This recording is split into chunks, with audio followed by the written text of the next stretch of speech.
आइए, तो हम लोग अभी तक लास्ट के कुछ क्लासों में ये पहले है ना 49 क्वेश्चन हमने डिस्कस किया है गेट 2023 का। इसके आगे अभी डिस्कस करते हैं। ट्राई करके आए हो आप लोग? तो देखो, कोई डाउट है तो बताइए। अभी तक जो कराए उसमें कोई डाउट है तो आप बता सकते हैं।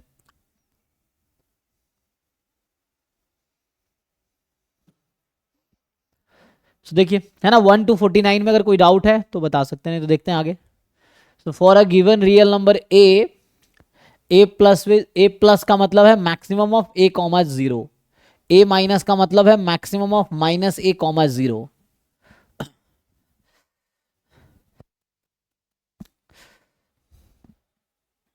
है ना, ए प्लस जो नोटेशन है, ए प्लस क्या है, नोटेशन है कि ए और जीरो में जो मैक्सिमम है वो होगा, और ए माइनस है maximum of minus a n zero. तो मतलब माइनस ए और जीरो में मैक्सिमम, तो माइनस बाहर निकालोगे ना तो ये हो जाएगा मिनिमम ऑफ ए जीरो और बाहर माइनस रहेगा, है ना, ये है। जैसे -1, 0 है तो आंसर क्या आएगा, जीरो। तो वही है मिनिमम ऑफ 0 and 1, तो जीरो आ जाएगा। हाँ, मतलब अगर हम इसको माइनस लिखोगे ना आप, तो यहाँ पे ये जो नोटेशन है कि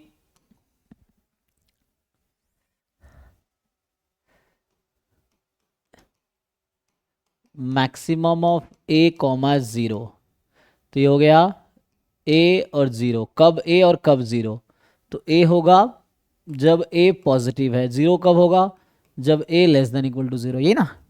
और ये जो ए माइनस आपको दिख रहा है, इसको अगर माइनस बाहर निकाल दोगे तो ये हो जाएगा minimum of A comma zero, ठीक है। तो ये चीज है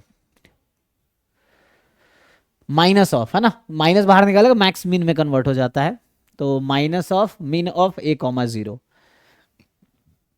तो इसका क्या मतलब है, इसका मतलब है कि ये जो ए माइनस है ये हो जाएगा माइनस ए और जीरो, ये है।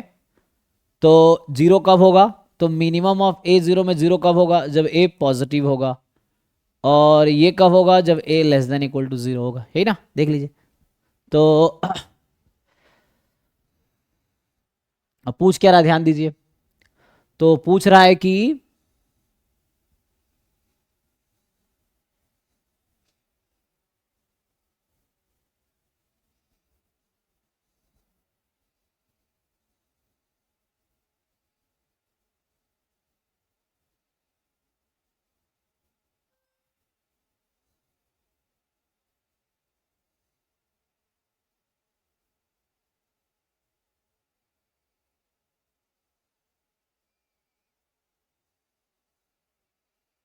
बताइए, अगर एक्सन कन्वर्ज करती है तो both action plus one and action minus converge करेगी। सर ये तो थ्योरम है ना, अगर कोई सीरीज कन्वर्जेंट है तो उसके सब सीक्वेंसेस कन्वर्जेंट हो जाएंगे मतलब। हाँ, सीक्वेंस कन्वर्जेंट है तो सब सीक्वेंस कन्वर्जेंट होंगे, बिल्कुल। तो एक्सन प्लस और एक्सन माइनस उसी के सब सीक्वेंस ही तो होगी ना सर, हम्म। क्योंकि एक्सन प्लस में पॉजिटिव नंबर्स आएंगे और एक्सन माइनस में नेगेटिव, और जो एक्सन है वो रियल नंबर का है तो उसमें पॉजिटिव नेगेटिव सब होंगे। हम्म।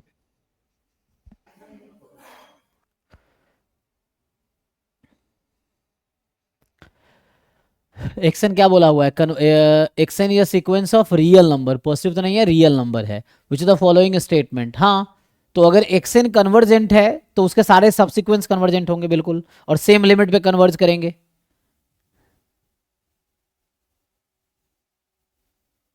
है जी। एंड दूसरा कह रहा है कि एक्सन अगर जीरो पे कन्वर्ज करेगी तो x n plus one action minus, तो कहीं ना कहीं सबसिक्वेंस ही तो होगा, ए प्लस ए माइनस वन, है ना। तो ये है, सही है। और एक्सन खुद कन्वर्ज कर रही है, तो x n plus x n minus one subsequence ही है, क्योंकि जीरो और दो पार्ट में ब्रेक कर रहे हैं। तो यहां पे हो क्या रहा है, जब सीक्वेंस का टर्म्स पॉजिटिव है तो ये है, निगेटिव है तो ये है।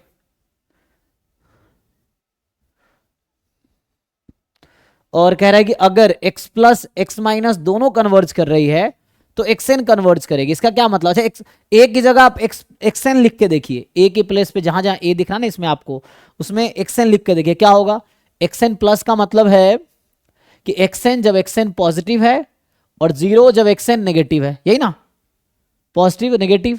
यहाँ क्या आ जाएगा, माइनस ऑफ एक्स एन 0, जब x N less than equal to 0 x n more than 0, ऐसा होगा।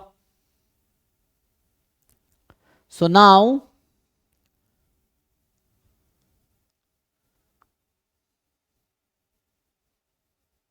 देखिए क्या सर हो, ये एक्सएन प्लस जो है इसी का सब इसको नहीं सीक्वेंस है। होगा। हम्म, एक्सएन प्लस जो है इसी का सब सीक्वेंस है। हाँ वो आप देख के बताओ ना। तो मतलब सारे पॉजिटिव टर्म इसके अंदर सारे पॉजिटिव टर्म रहेंगे जो एक्सएन के, एक्सएन प्लस जो है इसके अंदर का जो सब सीक्वेंस बना है इसके अंदर सारे पॉजिटिव टर्म रहेंगे उस सीक्वेंस के। नहीं, ऐसा तो क्वेश्चन लिखा नहीं है ना। एक्शन तो सीक्वेंस ऑफ रियल नंबर का है, लेकिन वो कन्वर्ज कर रही है, कन्वर्ज कर रही है, इसका क्या मतलब है? तो कोई काउंटर एग्जांपल ढूंढिए।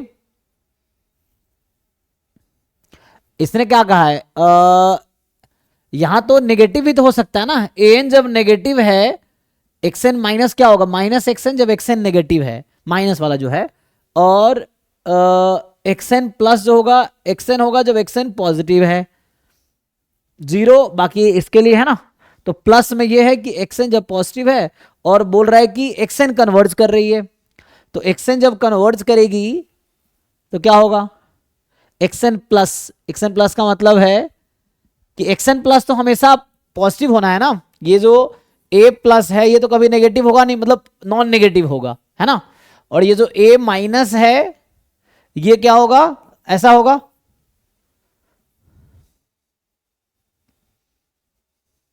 है ऐसा। So a plus more than equal to 0, a minus less than equal to 0।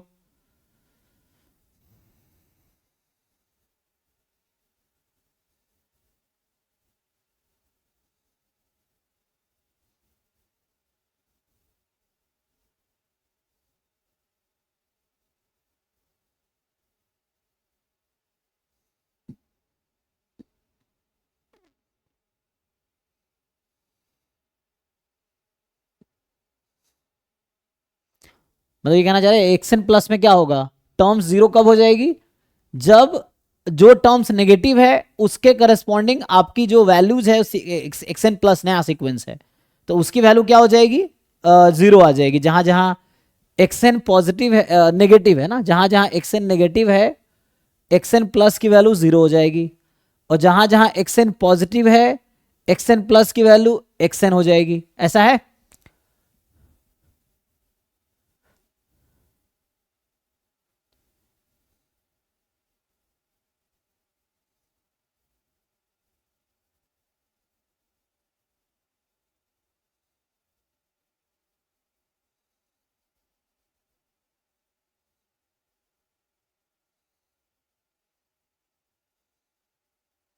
हम्म, कोई एग्जाम्पल ले लो, है ना। तो मतलब एग्जाम्पल तो तब काम करेगा जब एक गलत स्टेटमेंट होगा, है ना, क्योंकि गलत तो तब प्रूफ कर पाएंगे जब गलत होगा। तो कह रहा है एक्सएन कन्वर्ज कर रही थी, एक्सएन प्लस एक्सएन माइनस दोनों कन्वर्ज करेगी।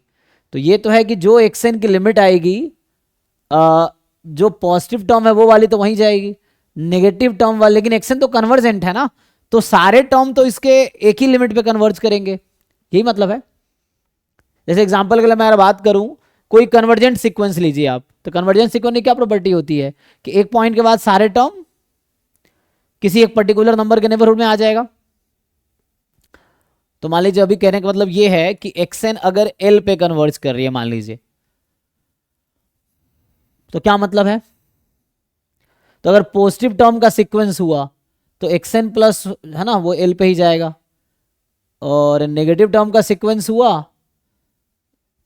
तो है ना, तो क्या होगी, जैसे एग्जांपल के लिए -1/n अगर ले ले हम, या कुछ और -1/n +1 ले लो, चलो नहीं तो +1 में तो फिर वो हो जाएगा, -1/n -1 ले लेते हैं। सो ये क्या आएगा यहाँ से, सो ये कहाँ चली जाएगी, अगर नेगेटिव है तो 0 पे चली जाएगी। कौन, इसकी बात नहीं कर रही, ये तो एक्सएन है, एक्सएन प्लस की बात कर रहा हूँ, 0 पे चली जाएगी ना, क्योंकि सारे टर्म नेगेटिव ही आएंगे, तो इसीलिए ओके। और अगर ऐसा हुआ कुछ टर्म पॉजिटिव कुछ टर्म नेगेटिव है मान लो, तो वो ऐसा थोड़ी होगा कि लार्ज एन के लिए कुछ पॉजिटिव पे जाएगा कुछ नेगेटिव पे जाएगा, ऐसा नहीं हो सकता, क्योंकि वरना एक्सएन डाइवर्जेंट हो जाएगा, है ना। तो यहाँ पे यही है कि एक्सएन कन्वर्जेंट है तो क्या होगा यहाँ पे, जैसे चलो एक और एग्जांपल लेके देख लो, -1 की पावर n अपॉन n, ये है एक्स एन, तो एक्स एन प्लस यहाँ पे क्या आएगा, तो कुछ टर्म के लिए पॉजिटिव, लेकिन जीरो पे ही जाना है इसको, है ना, दोनों केस में, तो ये भी जीरो पे चली जाएगी, जीरो तो कन्वर्स तो करेगी, माइनस इसको प्रूफ करना पड़ेगा, है ना, क्योंकि ये जीरो के अकॉर्डिंग है ना, जीरो के अकॉर्डिंग ब्रेक हो रहा है। तो अगर सारे टर्म नेगेटिव ले लोगे एक्सएन के, तो जीरो पे चली जाएगी एक्सएन प्लस, और एक्सएन माइनस क्या होगा, फिर वहां पे जो भी जहां लिमिट होगी उसके नेगेटिव पे, कुछ टर्म पॉजिटिव कुछ नेगेटिव होगा, लेकिन लार्ज एन के लिए किसी पर्टिकुलर लिमिट पे कन्वर्ट करेगी, या तो लिमिट पॉजिटिव होगी या नेगेटिव होगी, तो उसके अकॉर्डिंग आंसर आएगा, तो कन्वर्स तो करेगी, ठीक है ना, एक्सएन कन्वर्ट करेगी तो एक्सएन प्लस वन एक्सएन दोनों कन्वर्ट करेगी, ये ठीक है। सर यहाँ पे जो स्टेटमेंट लिखा है ना, इफ कन्वर्जेस, तो क्या इसके लिए हमें ये चेक करना पड़ेगा कि एक्शन कन्वर्ज कर रही है या नहीं कर रही है, कि ये सिर्फ हम नहीं नहीं ऐसे नहीं, इफ बोल है रहे ना, हैं कि इफ का मतलब तो गिवन है कि एक्शन कन्वर्ज ही कर रही है। सर, तो फिर यहाँ पर डायरेक्टली अगर हम थ्योरम लगाएंगे तब भी अगर एग्जाम में है तो ठीक कर देंगे ना, मतलब करेक्ट कर देंगे, कहाँ पे, मतलब फर्स्ट वाला जो ऑप्शन है वो सही हो जाएगा हाँ वो if सही के है, according। हाँ पहला सही है, हाँ लिमिट ऑफ कन्वर्जेंस अलग अलग होगी ना। लिमिट ऑफ कन्वर्जेंस, कोई एग्जांपल बताइए, हो सकती है उसमें कोई दिक्कत, बट कन्वर्ज करेगी ना, उसके लिए एग्जांपल देखना पड़ेगा, कन्वर्ज तो करेगी। यहाँ कन्वर्स दिया है ना, लिमिट डिफरेंट हो क्या मैटर करता है।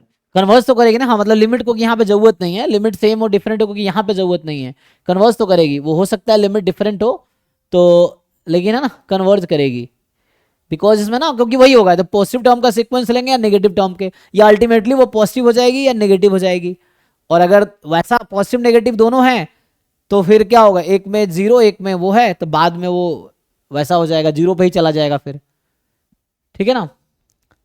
अब जैसे ये बोल रहा है कि एक्सन कन्वर्ज कर रही है जीरो पे, तो कोई ऐसा एग्जांपल हो जो एक्सन जहां जीरो पे कन्वर्ज कर रही है, तो अगर एक्सन कन्वर्ज कर रही है जीरो पे, तो x n plus x n minus one भी जीरो पे कन्वर्ज करेगी। सर इसका वही 1/n वाला एग्जांपल हो जाएगा ना सर। हाँ वो तो एग्जाम्पल सपोर्ट करेगा, 1/n हो गया, -1/n हो गया, तो जैसे मैं अभी लिख रहा था कि एक्सएन प्लस, तभी क्या लिख रहा था, ए प्लस मैक्सिमम था ना, तो मैक्सिमम क्या मतलब, दोनों का मैक्सिमम ओ, तो या तो पॉजिटिव टर्म या नेगेटिव टर्म, है ना, और अगर दोनों हुआ तो मैं कह रहा हूँ खुद कन्वर्जेंट नहीं होगा, हमें कन्वर्जेंट गिवन है ना, तो ऐसा नहीं हो सकता कि एक सब्सिक्वेंस पॉजिटिव होगी एक सब्सिक्वेंस नेगेटिव पे जाएगी लिमिट, तो फिर वो पहला कंडीशन ही फेल हो जाएगा, इफ वाला कंडीशन ही फेल हो जाएगा, तो इसलिए ऐसा नहीं होगा, है ना।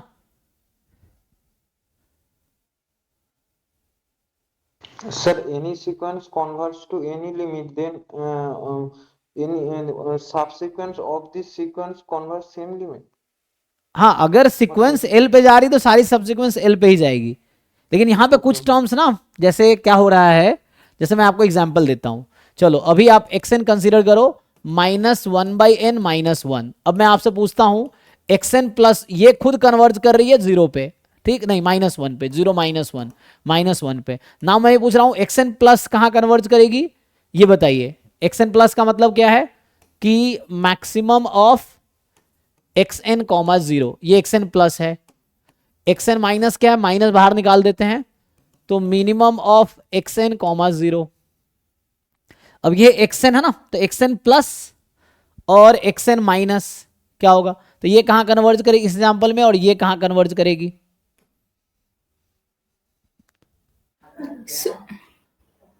इस एग्जांपल के लिए,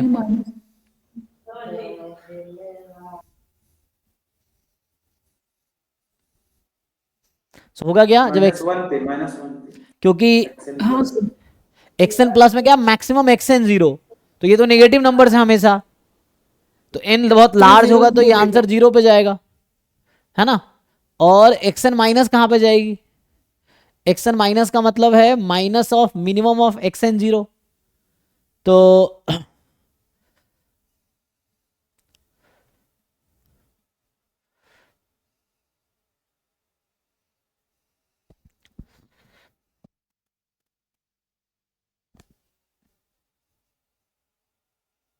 क्वेश्चन में सर माइनस नहीं है।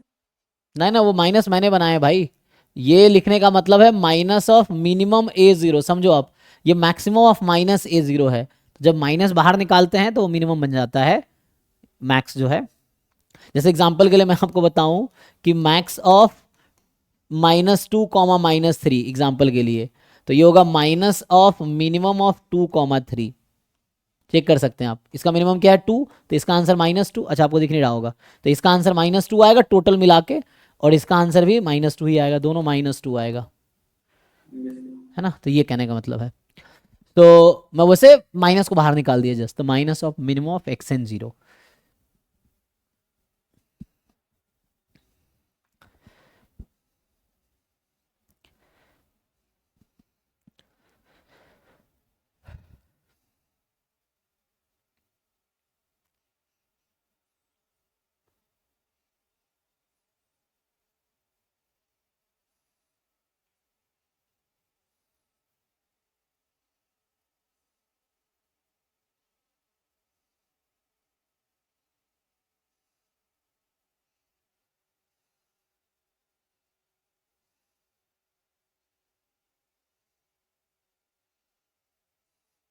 ठीक है ना। कह रहा अगर दोनों कन्वर्ज कर रही है तो xn को कन्वर्ज करना होगा। क्योंकि दोनों कन्वर्ज करने का मतलब ये है कि इसका मैक्सिमम भी कन्वर्ज कर रही है और मिनिमम भी कन्वर्ज कर रही है, ये मतलब है ना, कि सीक्वेंस का मैक्सिमम उन दोनों का और मिनिमम भी कन्वर्ज कर रही है। सो बोथ xn नहीं, जरूरी नहीं है। क्या होगा, ये जरूरी नहीं है, मतलब कि अगर सब सीक्वेंस कन्वर्ज करेगी तो सीक्वेंस भी कन्वर्ज करेगी।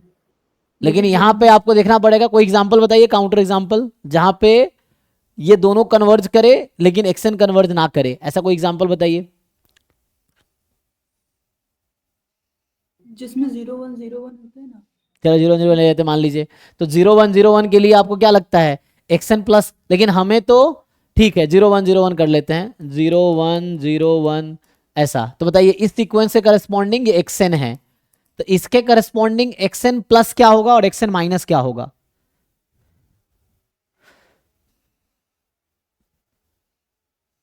xn प्लस होगा 1। तो xn प्लस में क्या आता, मैक्सिमम ऑफ xn 0, तो मैक्सिमम ऑफ xn 0, तो xn के जो टर्म्स हैं और 0 में जो मैक्सिमम क्या आता रहेगा, तो जब 0 रखेंगे तो 0 0 0 आएगा, और जब 1 रखेंगे तो 1 आएगा। तो आपने जो एग्जांपल है उसमें xn प्लस कन्वर्ज ही नहीं कर रहा है, ऑड के लिए 1, इवन के लिए ऐसा आएगा, जैसे ऑड वाले के लिए 0, इवन वाले के लिए 1, तो xn प्लस वो यही जनरेट करेगा, सेम ही सीक्वेंस जनरेट करेगा xn प्लस। तो आपने जो हाँ -1 0 प्लस 1 -1 0 प्लस -1 कैसे, अभी मैं इसकी xn प्लस की बात कर रहे हैं। जैसे इन्होंने क्या कहा है, सीक्वेंस बताया। हाँ जैसे इन्होंने कहा है कि हम xn ले लेते हैं, जो xn सीक्वेंस है वो है 0 1 0 1 0 1।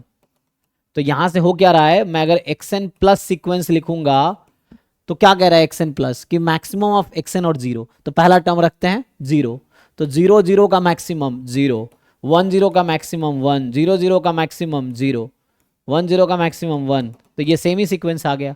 इसमें xn माइनस क्या बनेगा, सो xn माइनस जो होगा वो क्या होगा, सो xn माइनस जो आएगा है ना, that will be 0 0 action minus में क्या है कि माइनस ए और 0 का हमें मैक्सिमम लेना है, तो माइनस xn, तो 0 है ना, 0 0 का 0 आएगा, 1 -1 0 का मैक्सिमम भी 0 ही आएगा, है ना। देखो 0 0 का मैक्सिमम 0 होगा, -1 0 का 0, तो ये तो 0 आ जाएगा, ये कन्वर्ज करेगी, 0 0 0 आती रहेगी, चेक करो।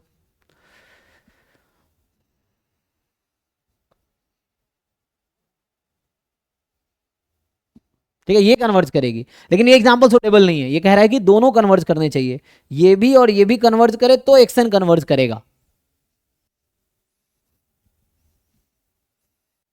एक्चुअली एक रिजल्ट ये है कि मैक्सिमम ऑफ, अच्छा a n and b n both converges, then maximum of n maximum b n will converge. हाँ If xn plus converts to some limit in L and xn minus converts to some limit m, then sir वो जो maximum का ये है होता है ना, xn plus equal to xn by 2 plus mod of xn by 2 अच्छा formula, and yes sir. अच्छा उससे भी कर सकते हैं, ओके चलो उससे कर लेते हैं, सही कर रही है। मैं इधर लिखता हूँ, बेटर रहेगा, छोड़ो इसको, मैं इधर लिखता हूँ, समझिए यहाँ पे।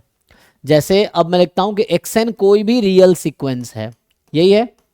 सो xn कोई रियल सीक्वेंस है और हमें बोला है xn प्लस, सो ये होगा मैक्सिमम ऑफ xn कॉमा 0 जैसे बोल रखा है, xn minus minimum of minus xn comma 0, so minus of maximum xn comma 0 ये है। सो नाउ क्या आएगा? सर वो फर्स्ट वाले का फॉर्मूला आएगा xn एक plus minute, equal minimum to यहाँ xn बाई 2। रुको, यहाँ मैक्सिमम था और यहाँ पे मिनिमम है, ये है। सो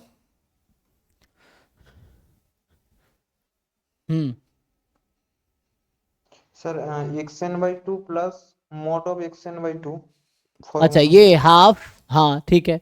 तो a प्लस बी, तो ये xn आ जाएगा और प्लस में क्या था, mod mod of xn।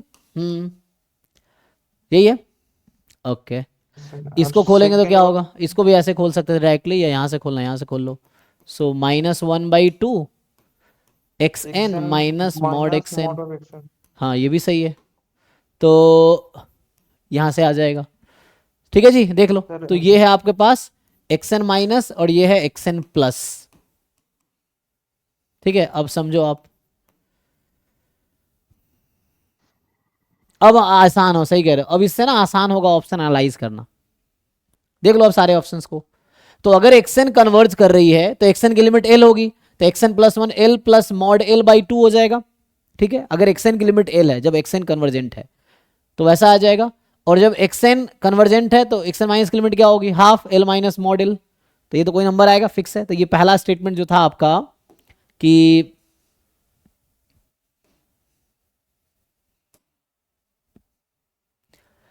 Okay, सो यहां से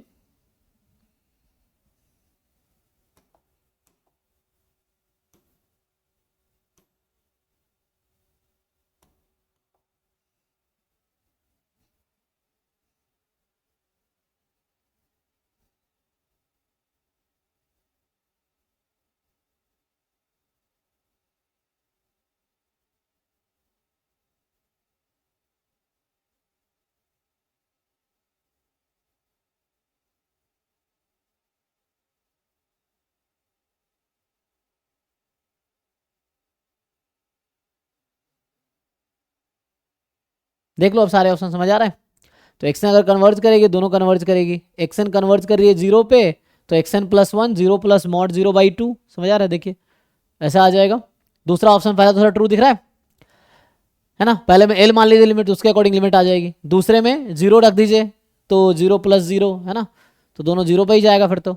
और तीसरे में दोनों कन्वर्जेंट है, तो मान लीजिए ये कहीं कन्वर्ज कर रही है किसी नंबर पे, है ना। जैसे मान लो, सो जो xn प्लस मॉड xn, यही है ना, by 2 converges to some number, ऐसा है ना। जस्ट ऐसा बोल रहा है L1 है लेट से, और xn minus mod xn upon -2 converges to L2, अभी के लिए ऐसा मान लेते हैं। तो इसमें लिमिट लगा दिया, तो क्या इसको सॉल्व करके आप xn और मॉड xn की लिमिट निकाल सकते हैं। ये दो इक्वेशन आ गई। यहाँ अगर मैं लिमिट लगा दूं तो ये इक्वल टू L1, यहाँ अगर लिमिट लगा दूं तो ये इक्वल टू L2 है। सर ये दोनों सब्सट्रैक्ट कर दिया जाएगा तो हो जाएगा xn मॉडर्न हाँ सब्ट्रैक्ट कर मतलब। दीजिए, तो यहाँ से क्या xn की लिमिट निकाल आएगी कि नहीं, यहाँ से xn की लिमिट निकाल लीजिए।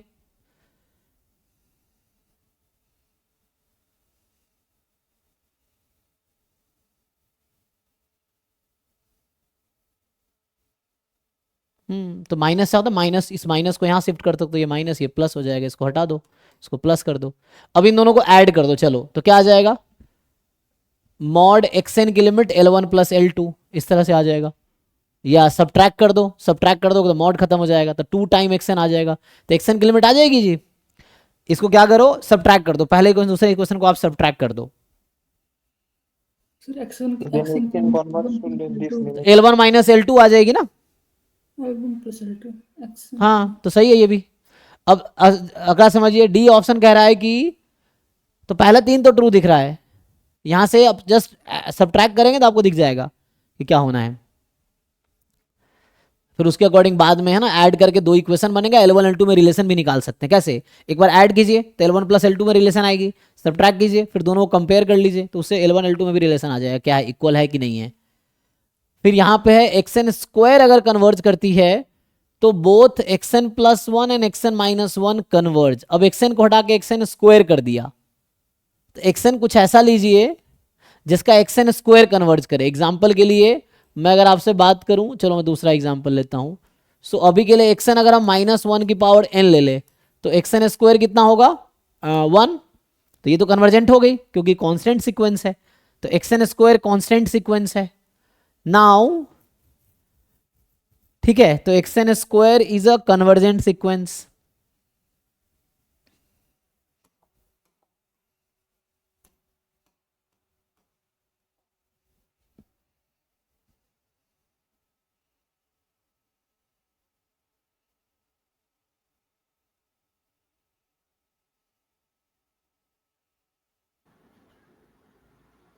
सर एक्स, तो फिर एक्सन प्लस और एक्सन माइनस दोनों अलग अलग कन्वर्ज करेंगे। हाँ वही कह रहे हैं, एक्स एन प्लस की लिमिट क्या आएगी और एक्स एन माइनस की लिमिट है। फॉर्मूला में क्या आया था एक्सन की 1 आएगी और एक्सन प्लस की 0 आएगी। तो ये जब निकालेंगे तो ये था -1 की पावर n प्लस में मॉड, तो मॉड तो आ जाएगा 1, इसका मॉड लेंगे एक्स एन का तो 1 ही आएगा, और अपॉन में 2, और इसका क्या था -1/2 एक्स एन -1 की पावर n माइनस मॉड 1, मतलब इसको ओपन भी कर सकते हैं। तो क्या लग रहा है, ये कन्वर्जेंट है? तो ये मुझे काउंटर एग्जांपल मिल गया कि एक्स एन स्क्वायर तो कन्वर्जेंट है क्योंकि एक्स एन स्क्वायर तो 1 पे कन्वर्ज कर रही, this sequence converges to constant sequence है। लेकिन प्लस माइनस ये this is not convergent, this is not convergent, this is not convergent, sequence convergent नहीं है ना, ऑड के लिए अलग इवन के लिए अलग आएगा। तो कह रहा है एक्स एन स्क्वायर कन्वर्ज करेगी तो क्या एक्स एन कन्वर्ज करेगी, तो this is the counter example. D option false है, तो ये सही अप्रोच है, वैसे सोचने में टाइम लग रहा था, तो दिस इज फाइन, इससे इजीली आपको दिख जाएगा, है ना।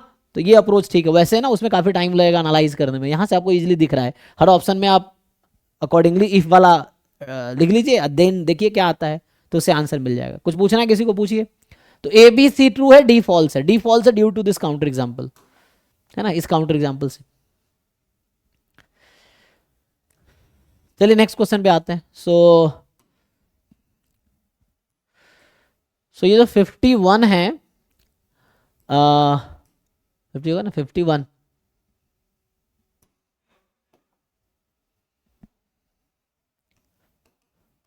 ए V one is equal to, मान लीजिए अभी के लिए बी वन है, A V two is equal to B two है, और A V three is B three. मान लो ये 3 इक्वेशन अभी आपके पास है, A V one B one ऐसा समथिंग है ना, लिख दिया मैंने, ए एक्स बराबर बी, या ए एक्स वन भी कर सकते हैं कि a x one B one, a x two B two, a x three b three, ऐसा लिख रखा है।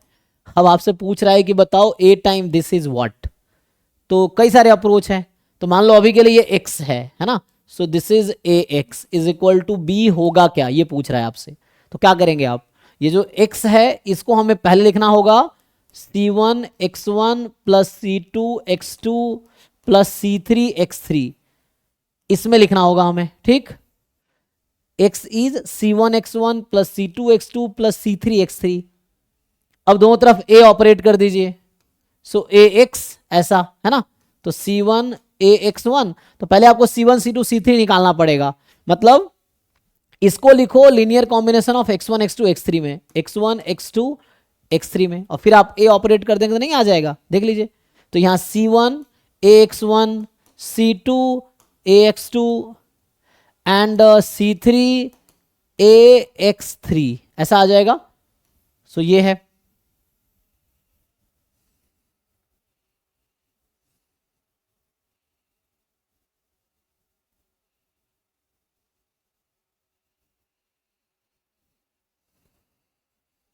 ऐसे सारे को लिखना होगा फिर तो, हाँ फिर सारे देखना पड़ेगा। C1 वैसे C2 से तो निकालना मुश्किल पड़ेगा। नहीं होगा मुझे लगता है, ऐसे ऐसे ढूंढने के बजाय आप डायरेक्टली सोचिए क्या कर सकते हैं। तो C1 C2 C3 कैसे निकालेंगे? पुट करके, ये आपको x पता है ऑलरेडी, x रखिए यहाँ पे, x1 x2 x3 रखिए, फिर नहीं निकल जाएगा।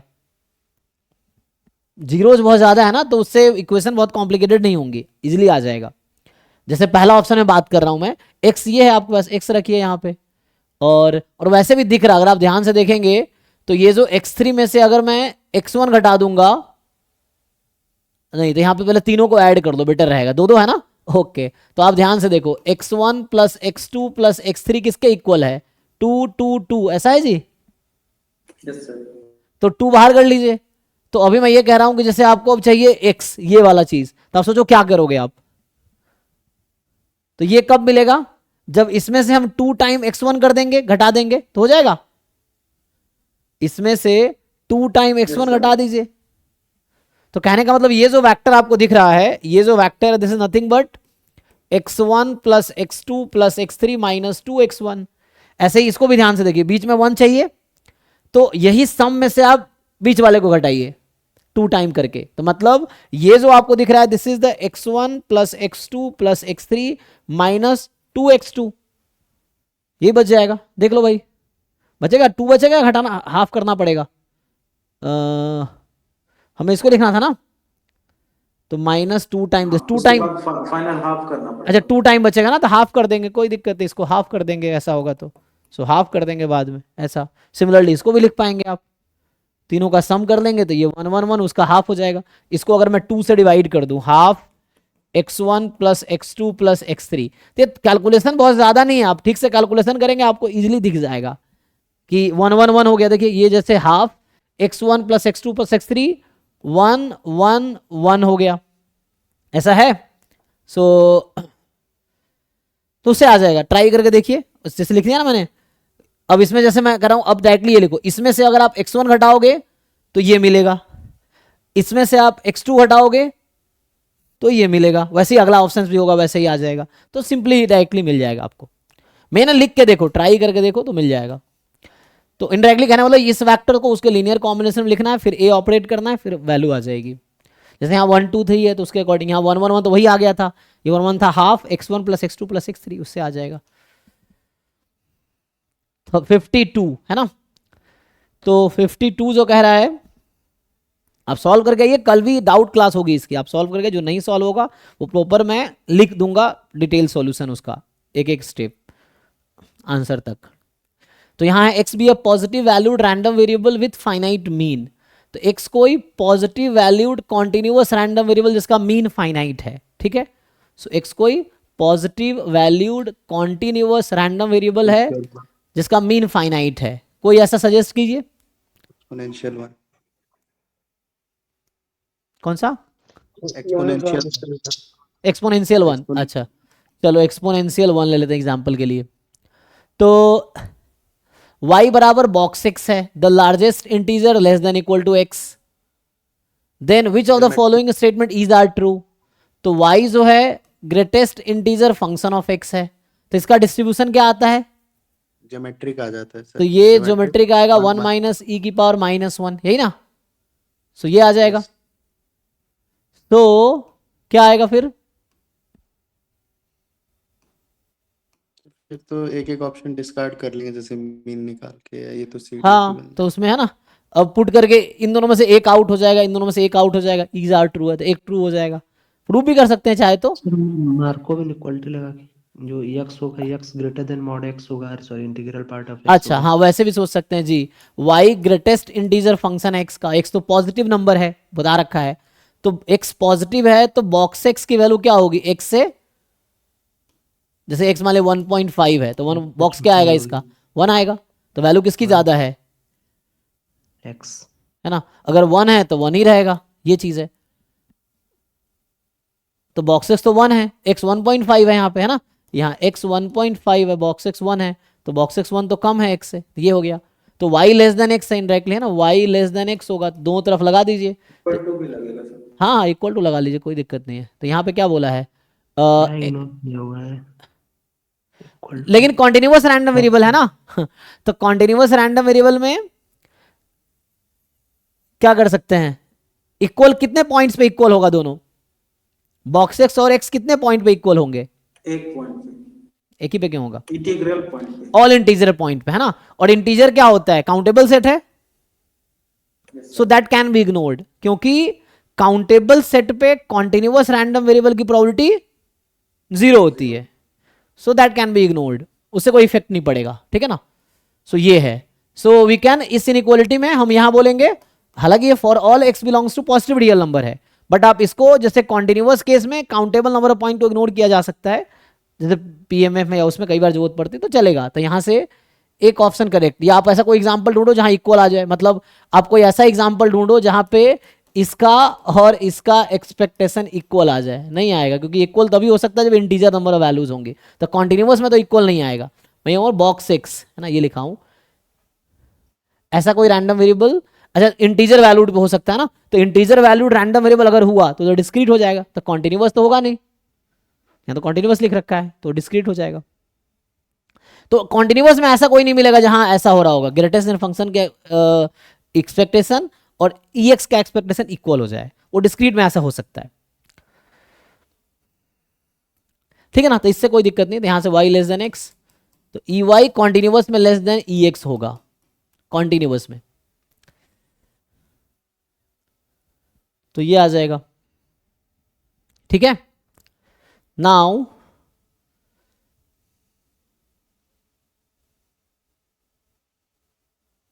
वो मार्को इनइक्वालिटी से हो जाएगा। कौन पहले वाला, हाँ, पहला दूसरा में से, मतलब probability y less than u, a less than होगा, sorry, less than probability y, expectation of y divide by u, तो हाँ एक्सपेक्टेशन ऑफ y जो है वो x से छोटा है, तो ऐसे। अच्छा, लेकिन यहाँ पे तो y और x, अच्छा वैसे भी देख सकते हैं कि y और x में क्या relation, y less then x है, जरा समझिए। तो ऐसे ही अगर आपको मैं समझाऊं कि इधर y है और इधर x है, ठीक, और u कोई नंबर है, तो अच्छा खुद सोचिए ऐसे भी कि प्रोबेबिलिटी लेस देन x और प्रोबेबिलिटी लेस देन y, क्या लगता है कौन सी ज्यादा है?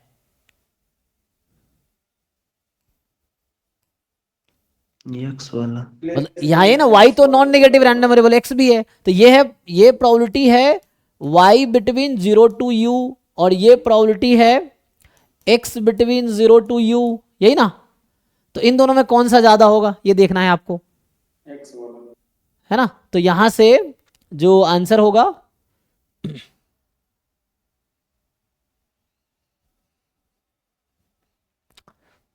तो वैसे समझ सकते हैं, क्योंकि यहाँ पे ना ये प्रोबेबिलिटी ज्यादा होगी। तो एक मिनट, ये मुझे u फिक्स करना था ना, तो u कोई फिक्स नंबर है, तो x, सॉरी रुक जाओ, u कोई फिक्स नंबर है ना, तो x लेस देन u और y less than u। Sir ये सीधा सीधा निकाल भी तो सकते हैं। हाँ वो डिस्कार्ड कर सकते हो, ऑप्शन से भी हो जाएगा, वो तो एग्जांपल है कि एक आउट एक इन हो जाएगा, उसमें ऑप्शन एक करेक्ट ये एक तो इनकरेक्ट, वैसे भी कर सकते हैं, नहीं तो प्रूफ वो करने की, आगे नीचे चलेंगे तो हो प्रूफ जाएगा इसलिए। प्रूफ करने की कोशिश कर रहे हैं। तो जैसे वो बता रहे हैं कि अगर मैं मार्कोव लगाऊं तो प्रोबेबिलिटी, मार्कोव क्या कहता है कि probability x more than equal to n is less than equal to ex upon n ना, हम्म ये है। फिर ex को आप कैसे लिख रहे हैं? EX और EY तो पता है ना रिलेशन, अच्छा डिवाइड अच्छा, करके। तो ex तो मोर देन ey है। सेम है। अच्छा, तो ये y more than equal to n less than equal to e of y upon n, ये कह रहे हैं। यहाँ तो लेस देन है मतलब। तो वहां उल्टा कर देंगे, वन माइनस हो जाएगा उस तरह डी से कुछ। ऑप्शन ठीक है। सो वो तो बाद में वन माइनस हो जाएगा। तो अभी अब क्या कह रहे हैं, इसका क्या करें? तो तो EX जब भी होगा EY से बड़ा ही होगा। ex हमें पता है कि ex बड़ा है ey से, हाँ है ना, ex बड़ा है ey से, तो बाउंड है ना ex ey तो।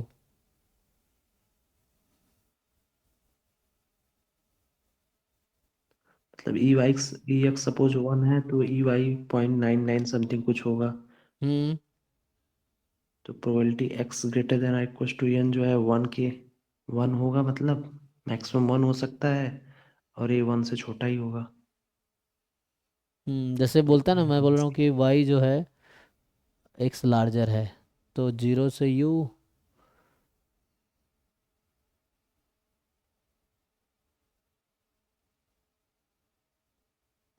सर ऑप्शन ए में x probability x less than you जो है वो लेस देन होगा। अच्छा कोई बात नहीं, देखो तो हमने अभी लिखा था ना, तो x जो था हमारे पास, x क्या था, एक्सपोनेंशियल 1, और बॉक्स x जो कि y आया था, ये आया था जियोमेट्रिक 1 माइनस ई की पावर -1, x होता है मोर देन 0, तो बॉक्स x जो होगा 0 1 2 जो कि y है, ये रहेगा डॉट डॉट डॉट, है ना, तो y की वैल्यू 0 1 2 डॉट डॉट डॉट रहेगी, ऐसा है, और x पॉजिटिव है। तो नाउ सर इसका तो CDF हमें पता ही है, एक्स का तो पता ही है। जैसे अभी u कुछ फिक्स कर लो, मान लो अभी के लिए मैं u 0 ही कर देता हूं, लेट्स से, तो मुझे बताओ कि probability y less than equal to 0 and probability x less than equal to 0 क्या लगता है?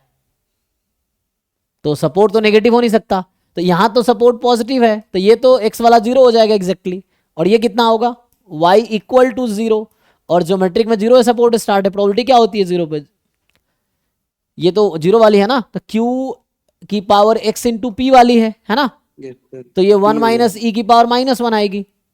यस तो अब खुद देख लो, तो उससे डिस्कार्ड हो जाएगा एक ऑप्शन, एक करेक्ट हो जाएगा, क्योंकि उनमें से एक करेक्ट होना है। वाला डिस्कार्ड हो जाएगा। तो यहां से क्या हमने देखा कि y less than equal to 0, मैंने u को 0 लिया हुआ for the particular point, and probability x less than equal to 0, तो कौन सी वैल्यू ज्यादा है, ये वाली, तो ऐसा है, तो y less than equal to u वाला ज्यादा है, ये है ना, ज्यादा है ना y वाली देन दिस, तो ये गलत है, तो कॉम्प्लीमेंट लेंगे तो ये सही हो जाएगा, इसका कॉम्प्लीमेंट आप ले लो, चेक कीजिए, इसका कॉम्प्लीमेंट लेंगे तो एक आर्बिट्री पॉइंट हमने उसको आउट कर दिया, ये इन हो जाएगा, ऐसे ही एक आउट एक इन, क्योंकि ये कॉम्प्लीमेंट ही बनाया एक दूसरे का, बस वैसा है।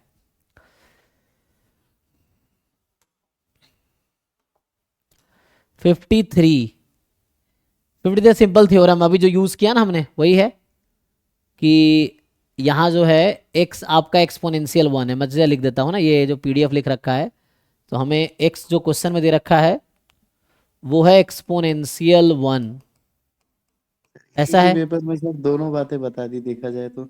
हाँ, तो इसका जो CDF आता है 1 माइनस ई की पावर -x, वो यूनिफॉर्म 0 1 होता है, हम जानते हैं प्रोबेबिलिटी इंटीग्रल ट्रांसफॉर्म, तो e की पावर -x यूनिफॉर्म 0 1 ही आएगा, ठीक है, एंड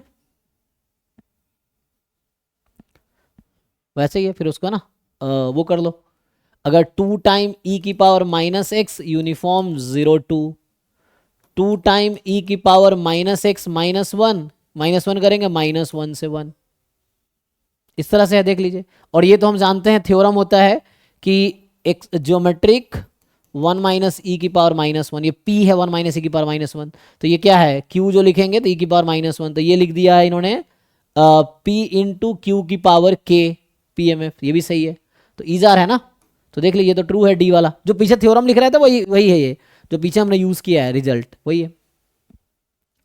नाउ ये ट्रू है, यस सर। और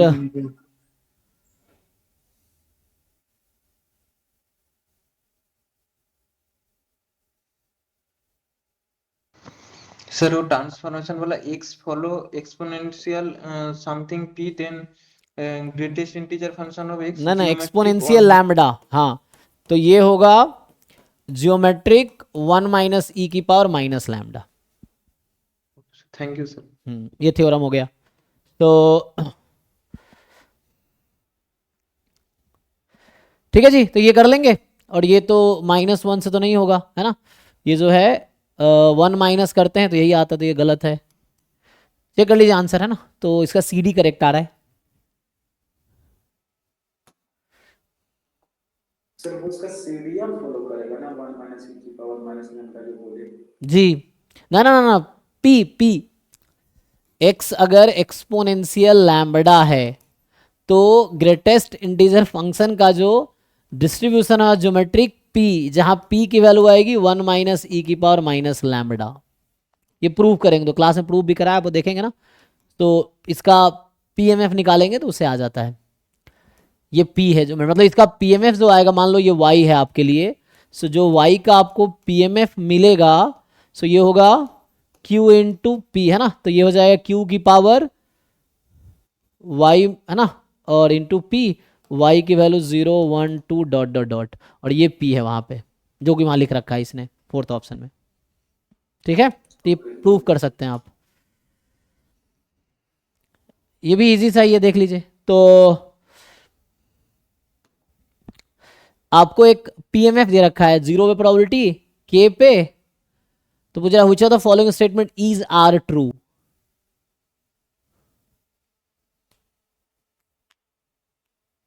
एक्सपेक्टेशन से 1/2 है। हम्म,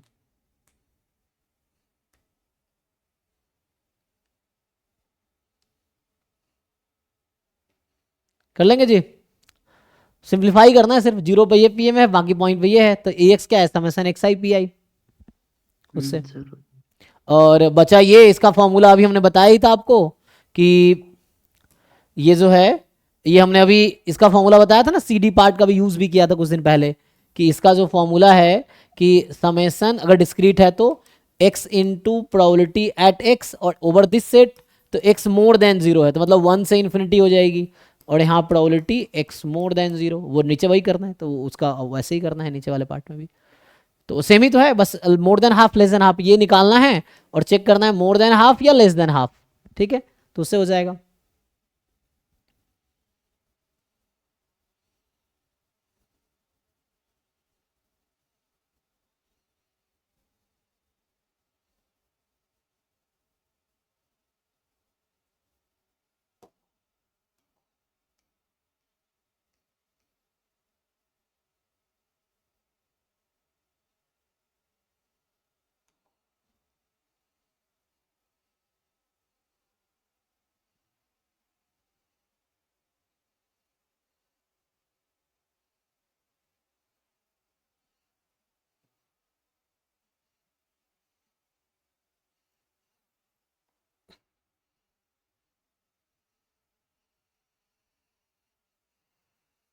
ये बताइए,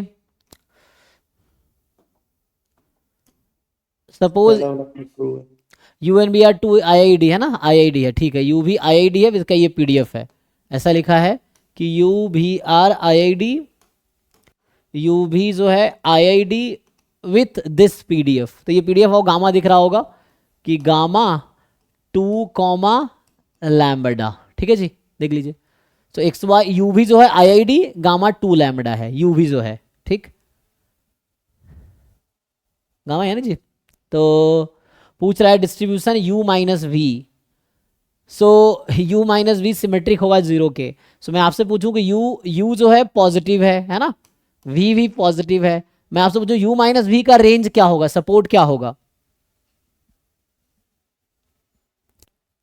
मतलब ये कहां से कहां तक हो सकती है डिफरेंस इसका।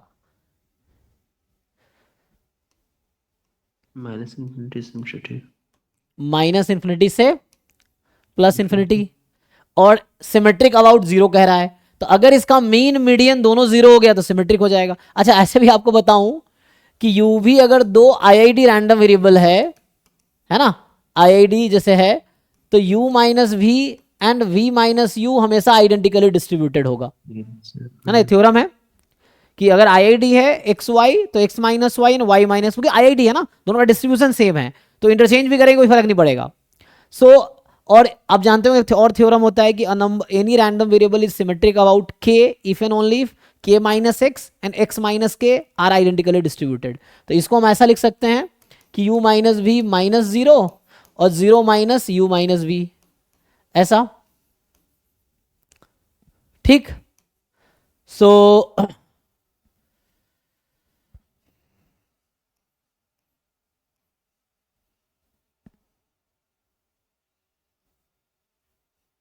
हो जाएगा, तो यहां से आ जाएगा।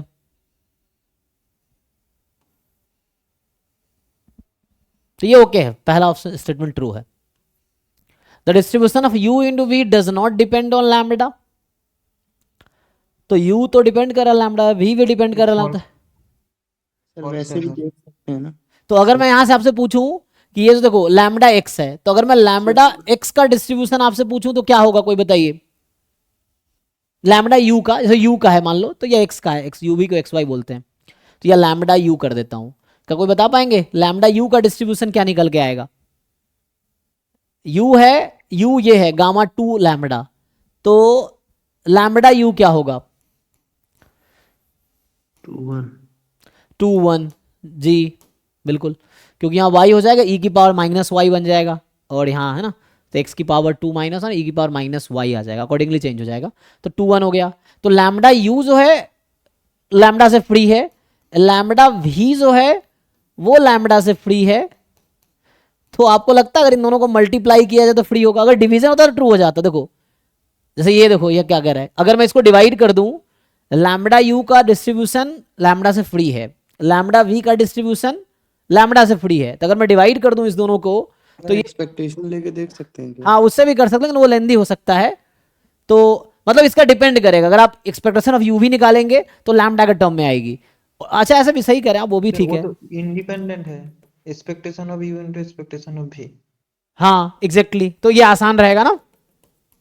तो यहां से expectation of u expectation of v, तो 4 by lambda square। हाँ तो यहां से 2 बाई लैम्बडा स्क्वायर, तो एक्सपेक्टेशन लैम्बडा पे डिपेंड कर रहा है, इसका मतलब डिस्ट्रीब्यूशन पे डिपेंड कर रहा है, तभी डिपेंड कर रहा है, तो ये फॉल्स हो गया। इसका भी एक्सपेक्टेशन निकाल लेंगे सी ऑप्शन। तो ये फ्री, लेकिन यहां ऐसा नहीं बोल सकते ना, अगर मान लो लैम्बडा से फ्री हो गया तो क्या हम ऐसा बोल सकते हैं? लेकिन उसमें फ्री हो जाएगा। ठीक है, मैं समझ रहा हूं जो आप कह रहे हैं, E of U E of 1 by V निकालेंगे, लैम्बडा से फ्री आएगा, उसकी वजह क्या है, इसको डिवाइड करेंगे तो u अपॉन v का डिस्ट्रीब्यूशन फ्री ऑफ लैम्बडा होगा, ठीक है, फ्री ऑफ लैम्बडा होगा, तो यहां से आ जाएगा फ्री ऑफ लैम्बडा, तो u अपॉन v का डिस्ट्रीब्यूशन फ्री ऑफ लैम्बडा हो जाएगा। ये ऐसा होता है क्या कि अगर एक्सपेक्टेशन जो है डिपेंड नहीं करेगा पैरामीटर पे? नहीं, गारंटी नहीं दे, वही तो कह रहा हूं, नहीं है। ये फॉल्स के लिए ओके है क्योंकि ये डिपेंड कर रहा है, तो इट इंश्योर्स दैट पीडीएफ में जरूर लैम्बडा है, तभी यहां लैम्बडा आया है, ठीक है। लेकिन यहां ऐसा नहीं कह सकते कि किसी रैंडम वेरिएबल का मीन में अगर लैम्बडा नहीं आया तो डजंट मीन कि वो लैम्बडा से फ्री है। हो सकता है ना, जैसे चलो एग्जांपल देता हूं, नॉर्मल 0 सिग्मा स्क्वायर, उसका मीन कितना आएगा 0, तो वैसा क्या बोल सकते हैं कि एक्स में कोई पैरामीटर नहीं है, नहीं, है ना, या लाप्लास इस तरह कोई दूसरा बना लो, तो यहां ऐसा नहीं क्लेम कर सकते, मगर ट्रू के लिए आप कोई शॉर्टकट नहीं ले सकते, आपको जस्टिफाई करना पड़ेगा। तो मैं यहां प्रूव कर रहा हूं कि चूंकि दोनों अलग अलग फ्री है तो रेशियो लेंगे तो लैम्बडा लैम्बडा कैसे खत्म हो जाएगा, तो u अपॉन v का डिस्ट्रीब्यूशन लैम्बडा से फ्री हो जाएगा, तो ये प्रूफ है, इसलिए ट्रू डज नॉट डिपेंड कह रहा है। हाँ ऐसे भी कर सकते हैं, जो डिस्ट्रीब्यूशन दे रखा है वो स्केल फैमिली से है, हाँ एग्जैक्टली, तो जो एंसिलरी वाला जो कॉन्सेप्ट है वो यूज हाँ करके। जी जी जी, वही डायरेक्टली मैं भी वही कर रहा हूँ, बस वो हम लिख रहे हैं, हाँ वही यूज कर रहे हैं एक्चुअली। फिर distribution of this is symmetric about 1, आपको लगता है कि मीन नहीं आएगा 1 2 आ जाएगा। अच्छा अगर इसका मीन निकालेंगे तो 2 आ जाएगा। दूसरी चीज सिमेट्रिक अबाउट 1 तब होता जब 1 minus U upon V and U upon V minus 1 इन दोनों का डिस्ट्रीब्यूशन सिमेट्रिक हो जाए, तब ऐसा होता।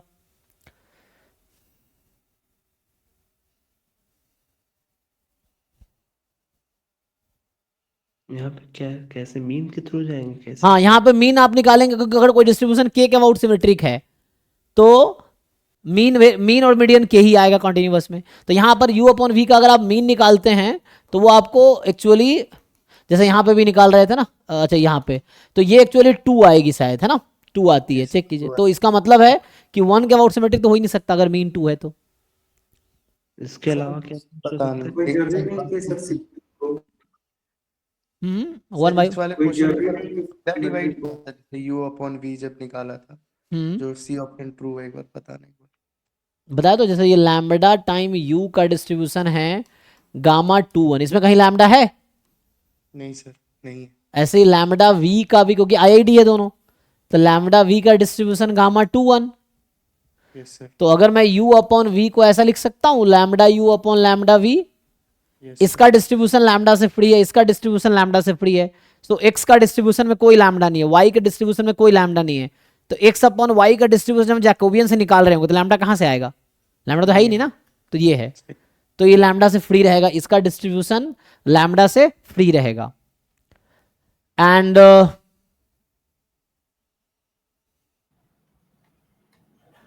सिमेट्रिक है या नहीं है कैसे बताएंगे? कौन सा? ये डिस्ट्रीब्यूशन जैसे u by v v by u रहेगा तो वो सिमेट्रिक है या नहीं, वो तो कैसे पता चलेगा? सिमेट्रिक होने के लिए हम बता तो रहे हैं, के के अबाउट सिमेट्रिक है तो के माइनस एक्स आइडेंटिकली डिस्ट्रीब्यूटेड होना चाहिए एक्स माइनस के। और अगर कोई भी रियल नंबर है। और अगर सिमेट्रिक, हाँ के कोई रियल नंबर, के के अबाउट सिमेट्रिक है तो ये गारंटी है कि एक्सपेक्टेशन ऑफ एक्स जो होगा वो के होगा, ये गारंटी। अगर कोई नंबर के के अबाउट सिमेट्रिक है, मीन एग्जिस्ट करती है, तो ई एक्स के ही होगा। तो इसका कंट्रा पॉजिटिव अगर लिखेंगे कि अगर ई एक्स के नहीं आया तो गारंटी है कि एक्स के अबाउट सिमेट्रिक तो नहीं होगा। मतलब sir expectation of u minus भी जो 0 होगा तो इसका सिमेट्रिक होगा। हाँ यहाँ पे हो रहा है, लेकिन यहाँ लॉजिक दूसरा है। इट्स नॉट लाइक कभी जैसे मान लीजिए मैं कोई सिमेट्रिक नहीं है, जैसे एग्जांपल के लिए पॉइसन लैम्डा है, तो आप कहेंगे क्या वो लैम्डा का अबाउट सिमेट्रिक है? नहीं है। तो सिमेट्रिक होने के लिए क्या होना चाहिए? सिमेट्रिक का मतलब ये है कि उस पॉइंट के पीछे के कोई भी पॉइंट चूज कर ले उतना डिस्टेंस पे, उसके आगे उतने डिस्टेंस पे कोई भी पॉइंट सेलेक्ट कर ले, दोनों पे प्रोबेबिलिटी इक्वल होगी, या कॉन्टिन्यूअस है तो पीएमएफ पीडीएफ इक्वल होगी उस पॉइंट के करस्पॉन्डिंग, और अगर डिस्क्रीट है तो प्रोबेबिलिटी इक्वल होगी। तो पॉइजन में तो अनडिस्ट्रीब्यूट हर अलग अलग पीडीएफ, तो ऐसा नहीं होगा। तो इट्स नॉट लाइक कि ई एक्स लैम्डा है तो लैम्डा का अबाउट सिमेट्रिक होगा। यहाँ if symmetric about lambda then E X must be lambda. Symmetric यहाँ जम्पसन है, एक्सपेक्टेशन गारंटी नहीं करता कि वो सिमेट्रिक है। लेकिन ये उल्टा अगर नहीं हाँ है, उल्टा अगर हो जाएगा। आया हाँ तो जैसे मैंने कहा कि एक्स इज सिमेट्रिक, यहाँ का एक्स इज सिमेट्रिक अबाउट के, ये डेफिनेशन है उसका कि सिमेट्रिक कब बोलेंगे, मतलब एक थ्योरम है इफ एंड ओनली इफ कि एक्स इज सिमेट्रिक अबाउट के इफ एंड ओनली इफ के minus x identically distributed with x minus के। और उस केस में ये गारंटी है कि ई एक्स क्या होगा? के ही होगा। ठीक है, सो ई एक्स इज के, वैसा रहेगा। तो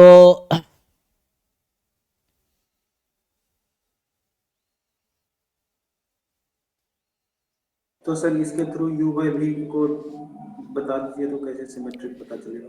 हाँ तो यहाँ पे आप u बाई वी का मीन निकालिए, तो u भी इंडिपेंडेंट है, तो आप u e ऑफ 1/v का मीन इजिली फॉर्मूला से निकाल सकते हैं।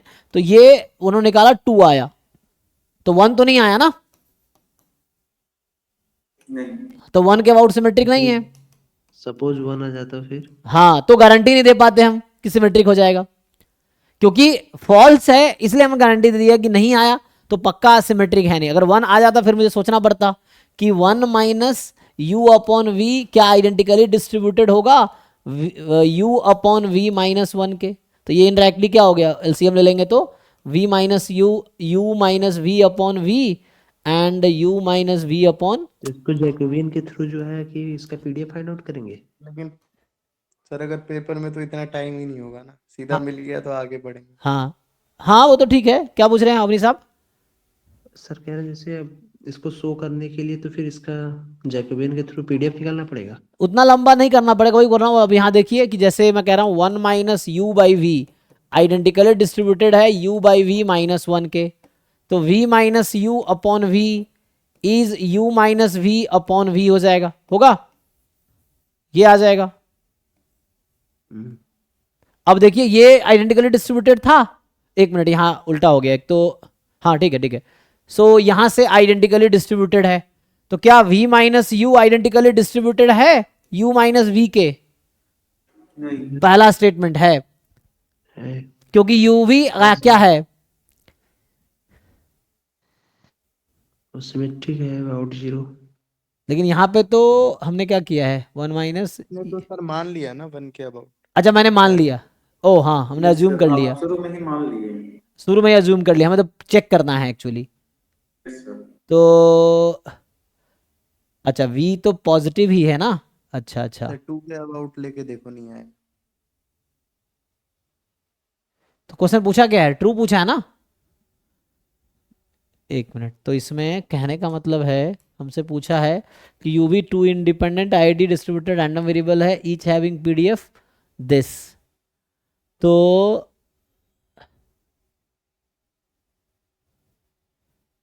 क्या distribution of u upon v जो है सिमेट्रिक है 1 के अबाउट? मीन निकाल के देखो इसका क्या आता है।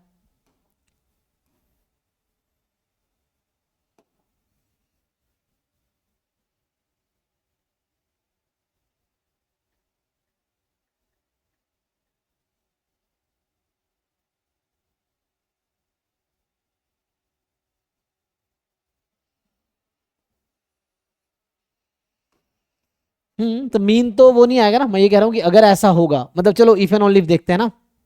अच्छा चलो हमें ये हाँ, पता है। ठीक है मीन वाला, मैं ये जानना चाह रहा हूँ कैसे इसको दिखाएंगे।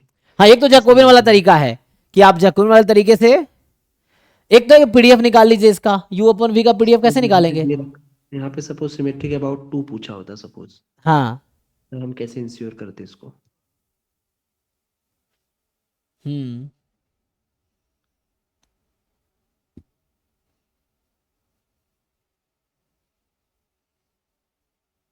नहीं यहाँ पे जैसे बोल रहा हूँ, चलो मान लीजिए यू अपॉन वी है, मैं भी इसके लिए ट्राई करता हूँ। तो ये जो है 2 अगर होता तो एक तो लेंदी अप्रोच है ना, मैं तो ये बोल रहा हूँ कि जैसे सिमेट्रिक अबाउट 2 बोला होता, तो उसके लिए एक तरीका क्या है कि कोई भी डिस्ट्रीब्यूशन जो है, हाँ वही डिस्ट्रीब्यूशन निकालना पड़ेगा आपको, वही 2 माइनस यू अपॉन वी क्या आइडेंटिकली डिस्ट्रीब्यूटेड है यू अपॉन वी माइनस 2 के, एक तो थ्योरम है। नहीं तो सिमेट्रिक का डेफिनेशन क्या था आपको याद है, एक्चुअल डेफिनेशन। सर यहाँ ऐसे भी हो सकता है कि यू बाई भी बेसिकली यहाँ तो बीटा सेकंड काइंड फॉलो कर जाएगा। हाँ वैसे भी सोच सकते हैं आप, गामा जो है lambda U by lambda V भी कर सकते हैं। सो ये गामा जो था 2 1 और गामा 2 1, तो इसका रेशियो क्या होता है। बीटा 2 सो हमने क्या लिखा था, 2 गामा जो इंडिपेंडेंट है तो उसका ratio beta second kind 2,2। 2,2 yes. इसके बारे में कुछ कह सकते हैं, बीटा सेकेंड काइंड 2,2 है। अब जो है कि अब इसको सपोज जेड मान लेते हैं।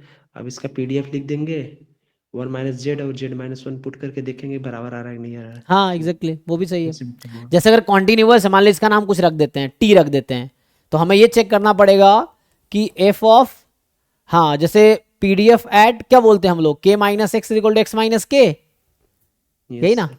जैसे एक्स माइनस के या T minus K is equal to PDF of T में के माइनस टी। अगर ऐसा होगा तो हम बोलेंगे के अबाउट सिमेट्रिक है। तो ये भी है ना, तो जैसे रेशियो ऑफ 2 गामा ये आ गया बीटा 2, इसका पीडीएफ लिख लो, और पीडीएफ अगर आपने लिख लिया तो पीडीएफ से हाँ ये भी कर सकते हैं, सही रहेगा। तो ये डेफिनेशन देखो, ये कॉन्टिन्यूअस में ये डेफिनेशन यूज होता है, ये थ्योरम है, तो ये थोड़ा लेंदी अप्रोच होगा, तो ये आसान होगा क्योंकि है ना। सो अब ये कब डेफिनेशन है कि कोई कॉन्टिन्यूअस रैंडम वेरिएबल टी है सिमेट्रिक अबाउट के if and only if F of T minus के और एफ ऑफ के माइनस टी दोनों इक्वल हो जाए, ठीक है, तो उससे आ जाएगा। Yes sir.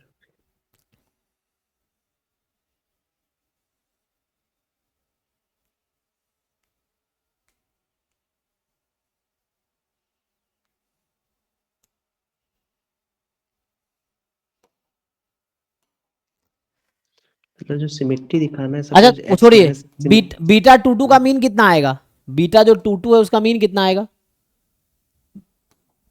क्या होता है बीटा सेकेंड काइंड में 2 का मीन, सेकेंड काइंड में फॉर्मूला। एक सेकंड देख लो।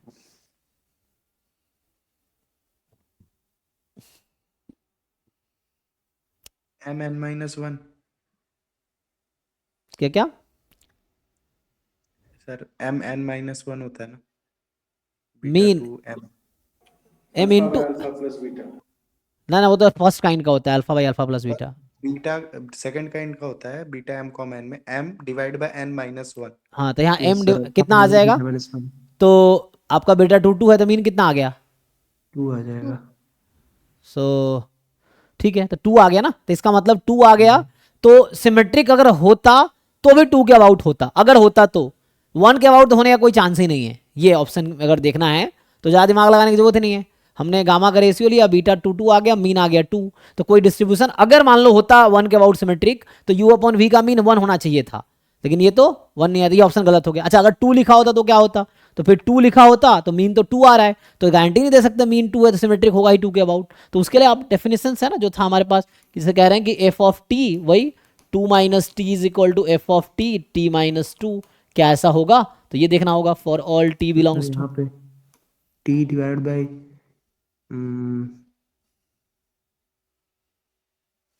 बीटा सेकंड का क्या होता है पीडीएफ। बीटा 2 ये होगा एक्स की power alpha minus 1 plus x की पावर अल्फा प्लस बीटा। हाँ तो यहाँ अगर लिखते हैं 2 में तो x मतलब t में लिखना चाहो तो t में लिख लो, तो t की पावर 2 माइनस 1 अब 1 प्लस टी की पावर 4। 4 हो गया। तो अब देखिए इसमें कि ये 2 माइनस टी रखने पे जो फंक्शन आएगा वही टी माइनस 2 रखने पे आएगा।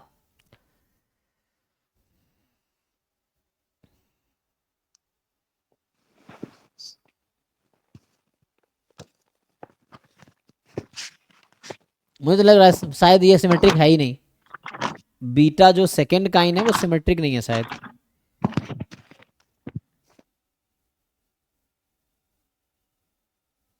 सर फर्स्ट काइंड हाफ के अबाउट सिमेट्रिक होता है ना? फर्स्ट काइंड में अगर दोनों इक्वल है पैरामीटर तो सिमेट्रिक होता है। यहाँ तो अलग अलग आ रहा है ना, तो अलग अलग आ रहा है ना, इसलिए।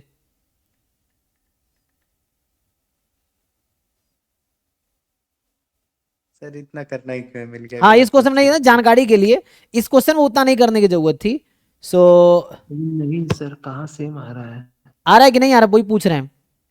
नहीं, टी मतलब 2 के अबाउट भी नहीं आ रहा है। हाँ तो नहीं आ रहा तो ठीक है ना, सिमेट्रिक नहीं है डिस्ट्रीब्यूशन ये। मतलब 2 के अबाउट भी नहीं है। 2 के अबाउट भी नहीं है। हम्म। हाँ, मैं एक्चुअली वही जानना चाहता था कि मतलब अगर x और माइनस एक्स अगर डिसिमेट्रिक है, इसका मतलब एफ एक्स का पीडीएफ और एफ ऑफ माइनस एक्स का पीडीएफ सेम आना चाहिए। 0 के अबाउट सिमेट्रिक है तो हाँ वही। तब, हाँ 0 के अबाउट है तो, अगर k है तो k है ना, जो 2 लिखा है 2 के ऐसा। ठीक है। सीडीएफ से भी पता चलता है क्या सिमेट्री का? हाँ हाँ सीडीएफ से भी, वो डेफिनेशन मैंने लिखाए होंगे, आप देखेंगे सिमेट्रिक में सीडीएफ एट अगर कॉन्टिन्यूअस है तो k minus X plus C D F of X क्या था, x माइनस के, ये आई थिंक 1 आएगा कॉन्टिन्यूअस के लिए।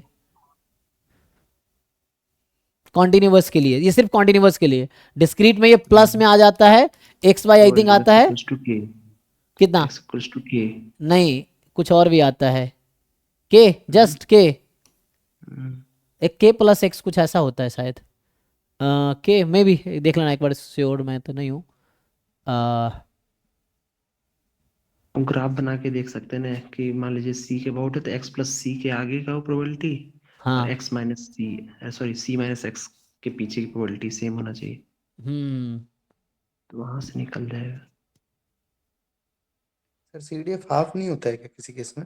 नहीं सीडीएफ तो हाफ होता है उसमें जब मीडियन हो, तो सीडीएफ एट के हाफ हो जाएगा। हाँ ये हो जाएगा सीडीएफ एट के, ये हाफ हो जाएगा अगर सिमेट्रिक है के के अबाउट देन, क्योंकि वो तो मीडियन हो जाएगा।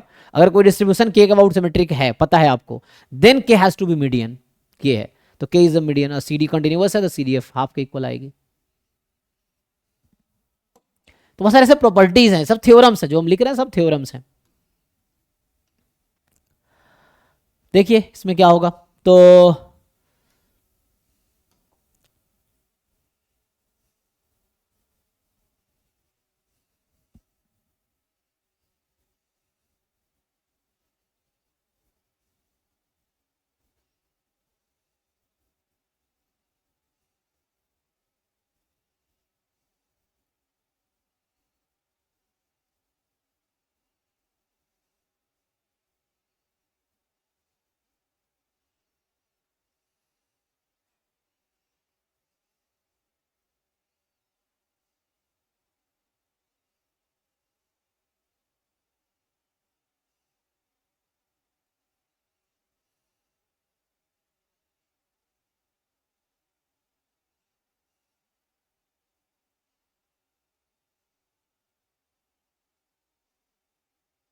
कर पाएंगे। देखिए सो ज्वाइंट पीएमएफ दे रखा है, और तो सिंपल है ना, ज्वाइंट इसको कंडीशनल ब्रेक कर सकते हैं ना ऐसा, किसका वाई फ्री है, वाई फ्री है तो मतलब PMF of Y into PMF of X given Y is something, है ना, ये हो जाएगा।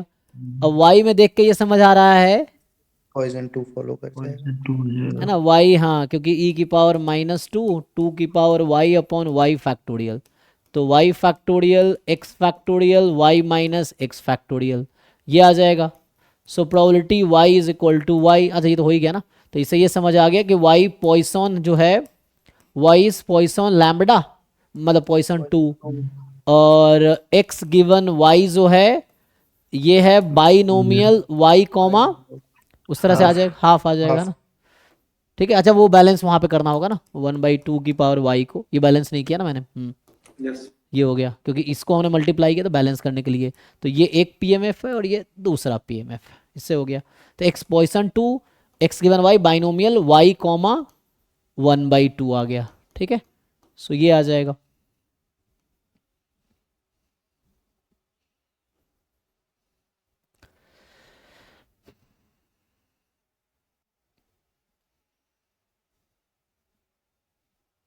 आगे कर लीजिए ना, तो कंडीशनल चाहिए तो एक्स गिवन वाई पता है तो पुट कर लीजिए, वैल्यू इजिली आ जाएगा,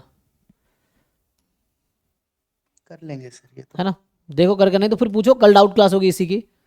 तो 57 जो है कि action be a sequence of IID random variable with mean 0 variance 1। ठीक है, सो मीन 0 है और वेरिएंस 1 है, all of them defined on the same probability space. सो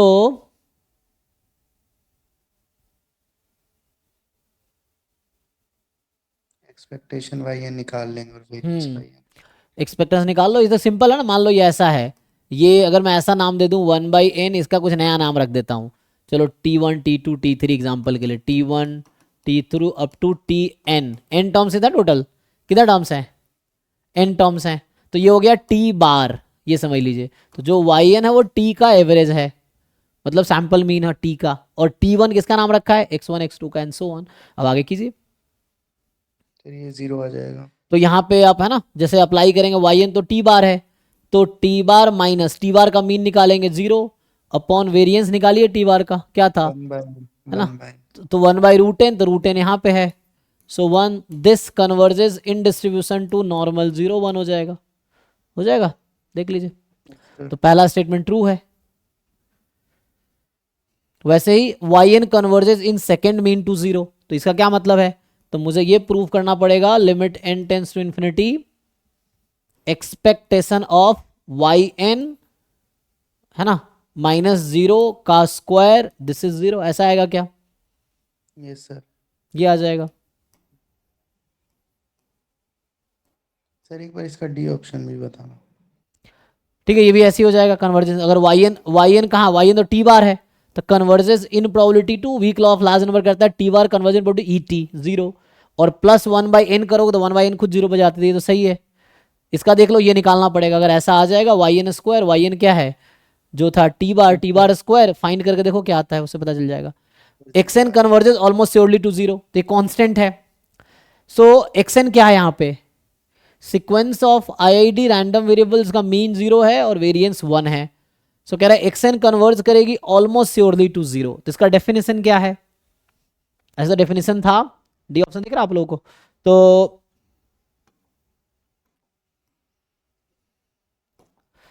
तो ये xn converges almost surely to 0 if and only if, एक तो definition है limit of xn is 0 probability this will be 1, या इसी में इफ एंड ओनली इफ है, if and only if होगा, क्या लिखा था मैंने कंडीशन, समीशन ये xn -0 एक लिखा आएगा मोर देन एप्सिलॉन, है ना, इसकी प्रोबेबिलिटी, ये यस सर। इसका समेशन यस सर।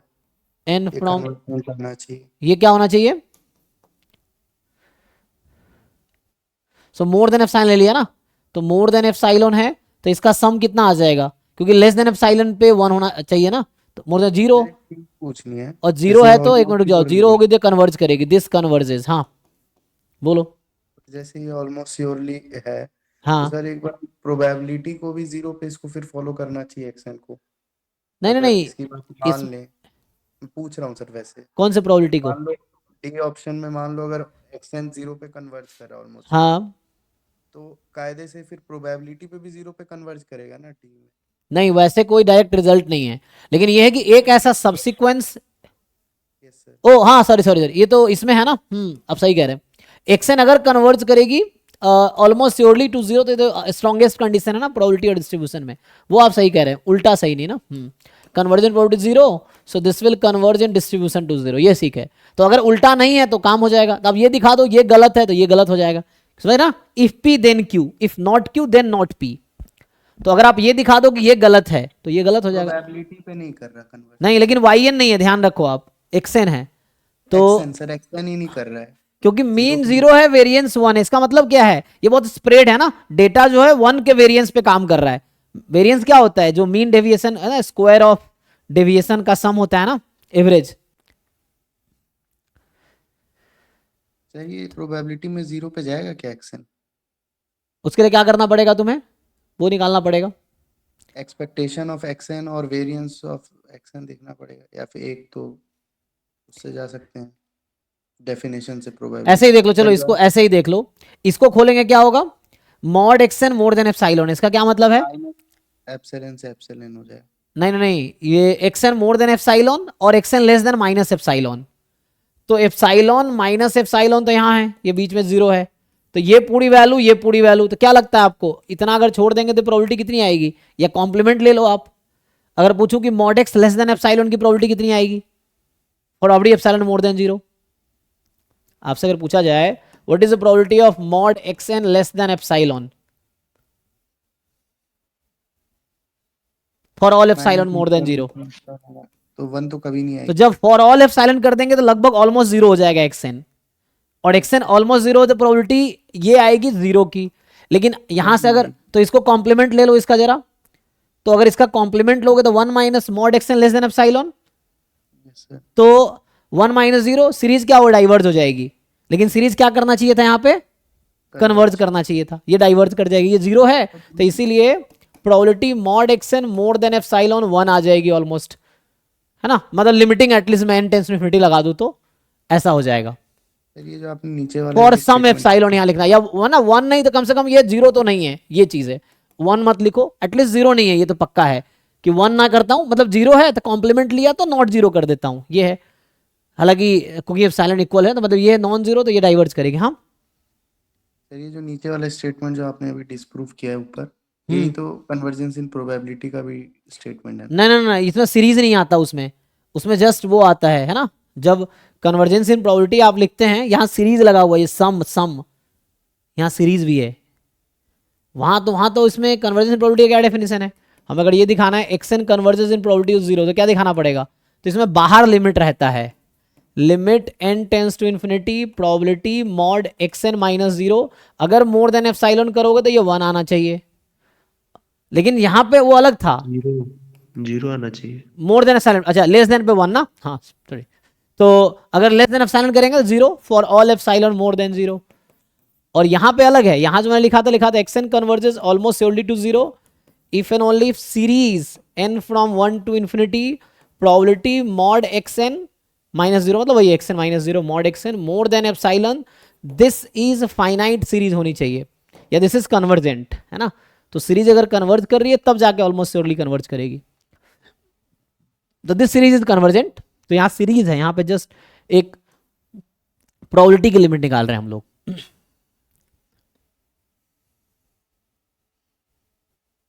सर यहाँ कैसे सीरीज का सम निकाले हैं?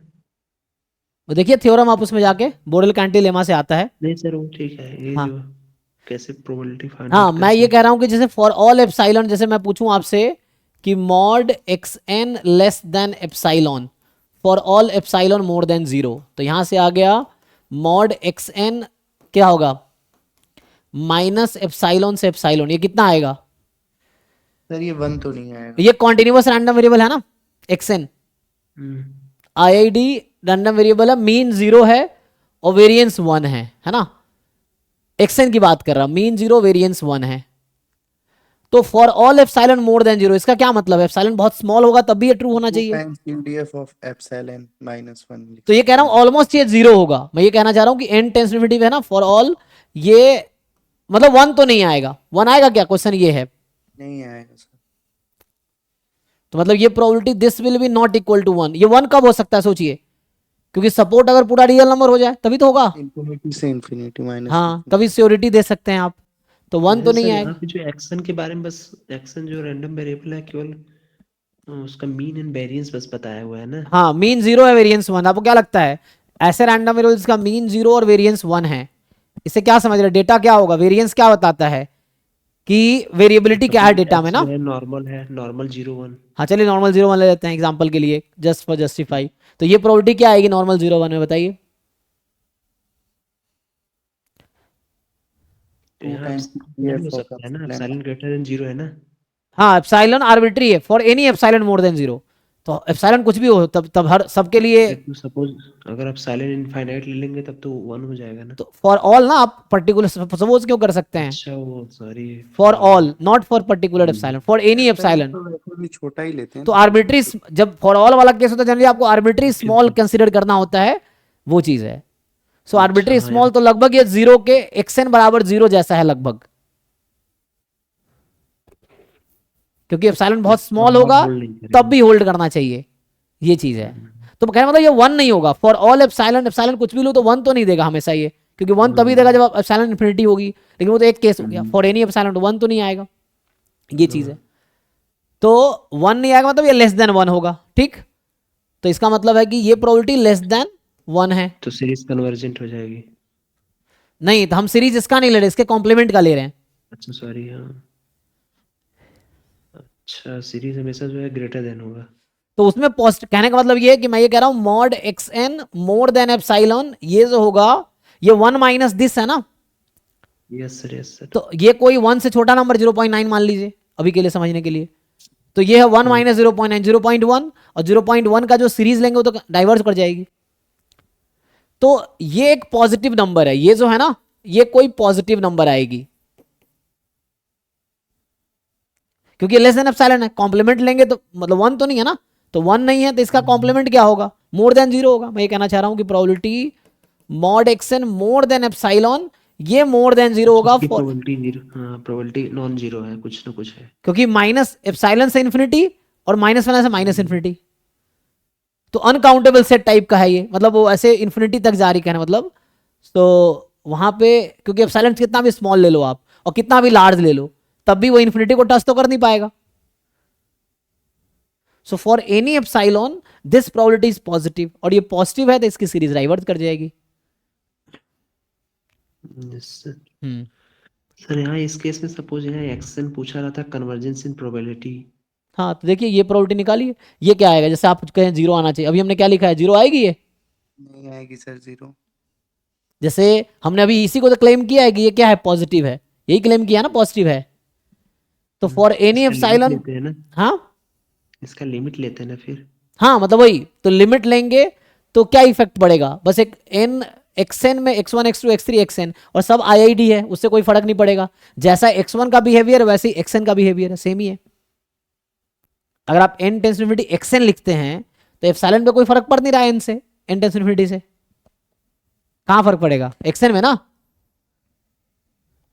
और x1 x2 x3 सब IID है, फिर बनाएगा सर। ना ना तभी 1 नहीं आएगा, उससे क्या ही फर्क पड़ रहा है। अब x इन्फिनिटी तभी कोई फर्क नहीं पड़ रहा। या वैसे सोचिए ना, ये इसको क्या होना चाहिए था, probability mod xn less than epsilon. क्या आपको लगता है ये 1 आएगा, यहां तो मोर देन लिया इसलिए 0 लिया, तो 1 आएगा ये। इसी का डेफिनेशन है ना कॉम्प्लीमेंट फॉर्म, दूसरे ऑपोजिट फॉर्म में। तो mod xn less than epsilon ये है।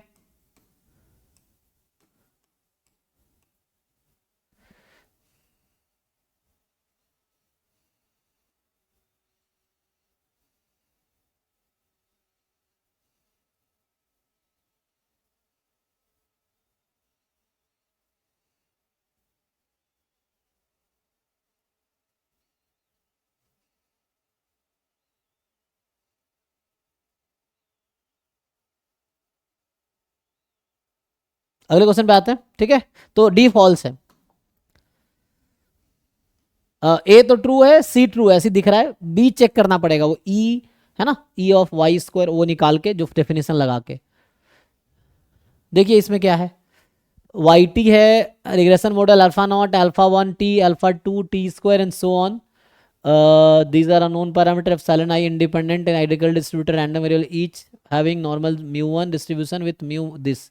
तो पूछ रहा है कि there exists unbiased estimator of alpha 1 unbiased alpha 2 alpha naught mu। बताइए ये सॉल्व हुआ है, रिग्रेशन क्लास में कराया होगा सर ने, कराया कि नहीं। जो लोग थे बताइए। सर एक बार आप बता। हाँ, क्योंकि मैंने इसको ट्राई मतलब अभी मैं ट्राई पेपर किया नहीं हूँ एक्चुअली, तो मैं ऐसे ही बता रहा हूँ। तो ये देख के मुझे ऐसा लग रहा है कि करना क्या होगा, हमें अनबायस्ड एस्टिमेटर निकालना है। तो ये तो लीनियर मॉडल तो लीनियर ही है ऐसे तो, लेकिन एक्सरसाइज यहाँ पे जो फंक्शन यूज्ड है वो क्वाड्रेटिक है ना। लीनियर मॉडल का मतलब होता है कि कोएफिशिएंट्स जो है, क्योंकि रिग्रेशन जो मॉडल है उसमें पैरामीटर इंपॉर्टेंट है ना। वेरिएबल्स एक्स आई वाई आई है यहाँ पे। जैसे ये कौन सा कर्व यूज हुआ, जो कर्व रिग्रेशन कर्व क्वाड्रेटिक है। जो रिग्रेशन कर्व है मैं ये बोल रहा हूँ कि ये क्वाड्रेटिक यहाँ है। पर ना हाँ, माइनस अपसाइलन जोड़िए, minus epsilon sorry minus mu तो इसको मुझे ट्राई YT करना पड़ेगा। हाँ ठीक है। उसको सर ऐसे कर दीजिए YT माइनस म्यू और यहाँ अपसाइलन T माइनस म्यू। ठीक है, फिर उसके बाद उसका एस्टिमेट निकालिए। डिस्ट्रीब्यूशन तो निकाल वहाँ लेंगे। तो YT कैप जो है आप silent not plus mu cap plus अब साइलेंट 1 कैप T प्लस अब साइलेंट 2 T स्क्वायर हो जाएगा, मतलब एस्टिमेटेड वैल्यू। हम्म, तब यहाँ से जो फिर यहाँ से एक्सपेक्टेशन लेंगे, हाँ, एक्सपेक्टेशन ऑफ अब साइलेंट 1 नॉट अब साइलेंट 1 आ जाएगा। मतलब ये है कि यहाँ से वाई डैश, अगर वाई हैट जो आएगा alpha not hat alpha 1 hat T alpha 2 hat T square. T square yes sir. हाँ, तो ये तो अभी ऐसा हो नहीं गया। Alpha not hat plus mu होगा। अच्छा, यहाँ म्यू ऐड कर रहे हैं आप, क्योंकि यहाँ पे नॉर्मल म्यू सिग्मा स्क्वायर है ना। तो जनरली क्या होता है कि जो हम बनाते हैं हमारा एरर टर्म, वो क्या होना चाहिए, मीन उसका जीरो रखते हैं ना। तब साइलेंट T माइनस म्यू उसको कर हाँ, देंगे। तो यहाँ पे जैसे y माइनस टी करके मतलब y माइनस म्यू करके alpha nought plus alpha 1 T, मतलब रिग्रेशन उन्होंने पढ़ा, दूसरे सर ने पढ़ाए थे। तो ये क्वेश्चन अभी मैंने किया नहीं, मुझे करना पड़ेगा।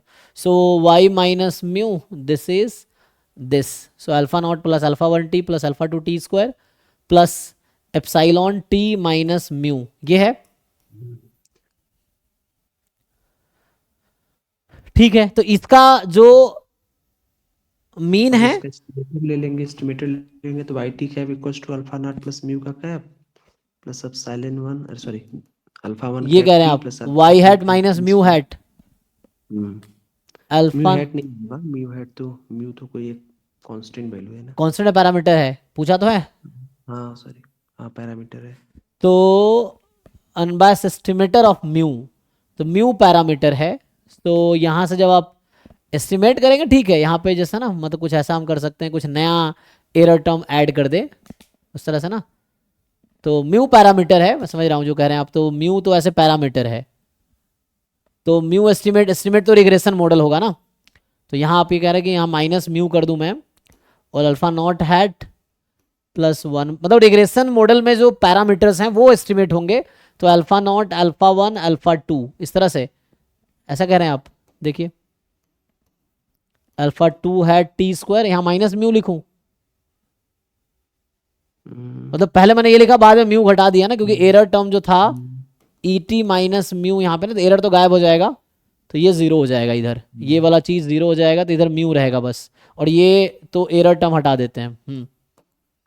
तो YT कैप जो होगा अल्फा नॉट प्लस म्यू का कैप होगा ना, alpha nought plus plus mu, mu का कैप। मतलब कि हाँ म्यू वहाँ यहाँ अल्फा पे नॉट के म्यू साथ के आप ले लिए रहे हैं। म्यू के अच्छा, लिए अलग से नहीं निकाल पाएंगे, इंडिविजुअली नहीं निकाल पाएंगे। यहाँ पे आप ये कह अल्फा रहे हैं और कि अल्फा अल्फा टू नॉट और निकल म्यू को पाएंगे। साथ ले रहे हैं, कि अल्फा नॉट और म्यू साथ है और बाकी में ऐसा। अब LHC से तो आ जाएगा expectation of alpha 1 cap alpha 1 alpha 2 का अल्फा 2, और जो expectation of alpha nought plus mu का कैप जो आएगा वो अल्फा नॉट प्लस म्यू आएगा। हाँ, मतलब कि अल्फा नॉट और म्यू को हम इंडिविजुअली एस्टिमेट नहीं कर नहीं पाएंगे। कर पाएंगे क्योंकि यहाँ मीन जीरो नहीं है। तो मतलब जैसे जो मल्टीपल लीनियर रिग्रेशन मॉडल में, अगर मान लीजिए अभी ऐसा होता है एप्सिलॉन टी का मीन नॉर्मल 0 1 होता है एग्जांपल के लिए, तो नॉर्मली आप लोग मल्टीपल लीनियर रिग्रेशन जो पढ़े होंगे तो उसमें ये एस्टिमेट निकाला होगा ना, अल्फा नॉट का अल्फा 1 का अल्फा 2 का। अगर एप्सिलॉन जो है नॉर्मल 0 1 है, जो एप्सिलॉन टी है नॉर्मल 0 1 है, तो उसके इसमें उसका वो निकलता है ना, एस्टिमेट्स निकलते हैं। मल्टीपल लीनियर रिग्रेशन मॉडल में जो कोएफिशिएंट्स हैं उसका अनबायस्ड एस्टिमेटर मिलता है कि नहीं? सर बीटा कैप होता है ना x डैश x का इनवर्स x डैश y। है ना, हाँ वही पूछ रहा हूँ, तो है ना। तो यहाँ पे अल्फा नॉट के प्लेस में बस ये डिफरेंस आएगा बिकॉज ऑफ इसका जो एरर है ना, जो एरर टी है that is normal mu comma 1, तो error T minus mu will have distribution normal 0 1।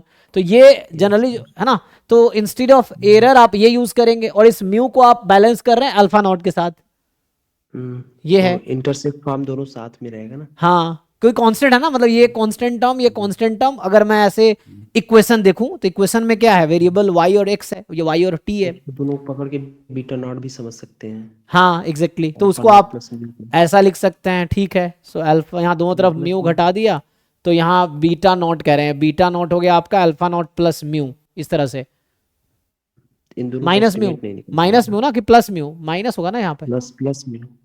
कैसे, अच्छा ये इधर वाला किधर गया, साइलेंट टी म्यू है ना। ओके। तो ये y, माइनस म्यू सब्ट्रैक्ट कर रहे हैं, ऐड कर रहे हैं। हाँ तो उधर तो एरर खत्म कर देंगे उसको हम, हाँ एरर मतलब न्यू एरर टर्म आ जाएगा, समझिए यहाँ पे। सो न्यू एरर टर्म, तो जब हम लोग एस्टिमेट करेंगे तो एरर टर्म गायब हो जाएगा, एस्टिमेटेड वैल्यू जो हमारे पास आएगा मॉडल। और इधर जो ये माइनस म्यू ये आपका राइट में जा रहा है, आप ये कहना चाह रहे हैं, ये कैसे सर वो बस खाली प्लस म्यू और माइनस म्यू कर दीजिए राइट हैंड साइड में। अच्छा राइट में, माइनस म्यू जो है बेसिकली हाँ वही मैं भी वही कह रहा हूँ, ठीक है बात वही है, मैं पहले घटा रहा था, बात वही, यहाँ पे आप कह रहे हैं कि म्यू ऐड करो और म्यू सब्ट्रैक्ट करो, तो इसका एरर, इसका जो है मीन 0 हो गया, यही ना। तो ये न्यू एरर टर्म नाम दे सकते हैं इसको कुछ हम ऐसा, तो ये न्यू एरर टर्म है जिसका मीन 0 हो गया और वेरिएंस 1 हो गया, अब ये म्यू रह गया। अब हम लोग जो है कि लगा सकते हैं अपना LAC। अच्छा तो आप जैसा मैं ये समझ रहा हूँ कि यहाँ से alpha 1t alpha 2t square और ये जो एप्सिलॉन t माइनस म्यू है, सो ये मेरा अब न्यू एरर टर्म है जिसको मैं कुछ नया नाम दे सकता हूँ डेल्टा t लेट से। तो अब हमारा मॉडल कुछ ऐसा हो गया कि yt बराबर beta not plus alpha 1t plus alpha 2t square plus delta t, ये मॉडल है जहाँ पे बीटा नॉट जो है वो है alpha not minus mu plus mu, sorry plus mu, हाँ ये इसका नाम मैंने बीटा नॉट। तो ये मल्टीपल लीनियर रिग्रेशन मॉडल आ गया जहाँ पे error term has mean 0 and variance 1। तो ये जो डेल्टा टी मैंने लिया है दिस इज नॉर्मल 0 1, ये आ गया, ओके। सो डेल्टा टी जो है नॉर्मल, अब इसको जब एस्टिमेट करेंगे beta not alpha 2 head estimate कर पाएंगे, बट बीटा नॉट जो है जैसे अब इसको एस्टिमेट करेंगे तो yt हैट जो होगा beta not hat plus alpha 1 hat plus alpha 2 hat, ये टी स्क्वायर, तो ये एस्टिमेटेड मॉडल आ गया, एस्टिमेटेड फॉर्म जहां पे बीट, हाँ अब इसका अनबायस्ड एग्जिस्ट करता है by multiple linear regression model, हम लोग जानते हैं। हाँ वो exactly, expectation of beta nought cap equals to beta nought, हाँ बट यहाँ पे जो है इंडिविजुअली नहीं निकल पाएगा। हाँ अल्फा ठीक नॉट है, और म्यू के लिए तो ये हो जाएगा। तो मल्टीपल लीनियर रिग्रेशन में आप इसका अनबायस्ड एस्टिमेट निकाल पाएंगे। तो यहाँ पे जो है अल्फा 1 का भी अल्फा 2 का भी, ठीक है, तो अल्फा 1 कैप अल्फा 1 आ जाएगा, अल्फा 2 कैप अल्फा आ जाएगा, अल्फा आ जाएगा, अल्फा 2 आ जाएगा, बट बीटा नॉट के केस में नहीं आ पाएगा। एप्सिलॉन, ठीक है। तो alpha 1 hat is alpha 1 and expectation alpha 2 hat is alpha 2, ये आ जाएगा। सो क्या होगा आगे, सो ठीक है ना, अब तो हाँ ये समझ आया मुझे भी। अब तो अल्फा नॉट के लिए अनबायस्ड एस्टिमेटेड एग्जिस्ट, तो अल्फा 1 हैट का अनबायस्ड एस्टिमेट अल्फा 1 है, अल्फा 2 हैट का तो अनबायस्ड, देखिए लिस्ट स्क्वायर एस्टिमेट ही यहाँ भी अनबायस्ड होता है मल्टीपल लीनियर रिग्रेशन में। जैसे सिंपल लीनियर रिग्रेशन मॉडल में जो लिस्ट स्क्वायर एस्टिमेटर आता है LAC है ना, तो वही अनबायस्ड भी होता है। तो क्या मल्टीपल लीनियर रिग्रेशन में ऐसा होता है? Yes sir. तो यहाँ भी अनबायस्ड हो जाएगा। तो उससे बस ये है कि इसका जो मिलेगा मतलब ये है अल्फा नॉट प्लस म्यू का एक सिंगल एस्टिमेटर मिलेगा, तो अलग अलग एस्टिमेटर नहीं मिलेगा। नहीं मिल पाएगा। बाकी लोगों को समझ आया जी, क्या समझ आ रहा है? क्योंकि मैंने ट्राई नहीं किया था तो मुझे देखना पड़ेगा ये टॉपिक। तो मल्टीपल लीनियर रिग्रेशन मॉडल, ठीक है, मुझे तो समझ आया क्या कहना चाह रहे हैं। ठीक है, तो इस कहने का मतलब ये है कि अल्फा 1 का एस्टिमेट हमें मिलेगा अल्फा 2 का भी मिलेगा, अल्फा नॉट का नहीं मिल पाएगा इंडिविजुअली, म्यू का नहीं मिल पाएगा इंडिविजुअली, सम का मिलेगा। जबकि ये बोलता सो this will have unbiased estimate, but individually नहीं मिलेगा क्योंकि यही बीटा नॉट था। ओके, टाइम हो गया क्या? अच्छा ज़्यादा ही हो गया। ओह ठीक है, तो अभी थोड़ा सा इसको मैं निपटाता हूँ। 60 करके फिर हम यहाँ 59 में क्या मुझे लग रहा है सिंपल सॉल्व करना पड़ेगा। 3 इक्वेशन 3 वेरिएबल, नहीं ये तो बहुत लेंदी है। u dot v1 u dot v2 u dot जो इक्वेशन आ जाएगा सारे को स्क्वायर कर दीजिए, फिर ऐड कर दीजिए, फिर बहुत इजीली हो हो जाएगा। जाता है ना वही, क्योंकि 3 इक्वेशन 3 वेरिएबल सॉल्व करना पड़ेगा। जब 60 ABC में निकालने जाएंगे तो बहुत टफ हो जाएगा। हाँ वही, वैसे दिक्कत है डायरेक्टली, तो स्क्वायर करके कर लीजिए। हाँ यहाँ पे भी सिंपल है, आपको सिग्मा फील्ड दे रखा है, 1 पे प्रोबेबिलिटी दे रखा है, रैंडम वेरिएबल डिफाइन कर रखा है। तो कल करते हैं, कल अभी 1 to 59 आप लोग सॉल्व करके आइए, जो भी डाउट होगा वो डिस्कस करेंगे 1 to 59 में। फिर 60 से लेके 65 तक कल डिस्कस करते हैं। तो 60 से 65 मतलब कल डिस्कस करेंगे, और बाकी 1 to 59 में जो डाउट रहेगा, जो आपसे नहीं होगा, वो मैं सॉल्व कर दूंगा। तो अभी यहीं स्टॉप करता हूँ और कल इसको कंटिन्यू करेंगे।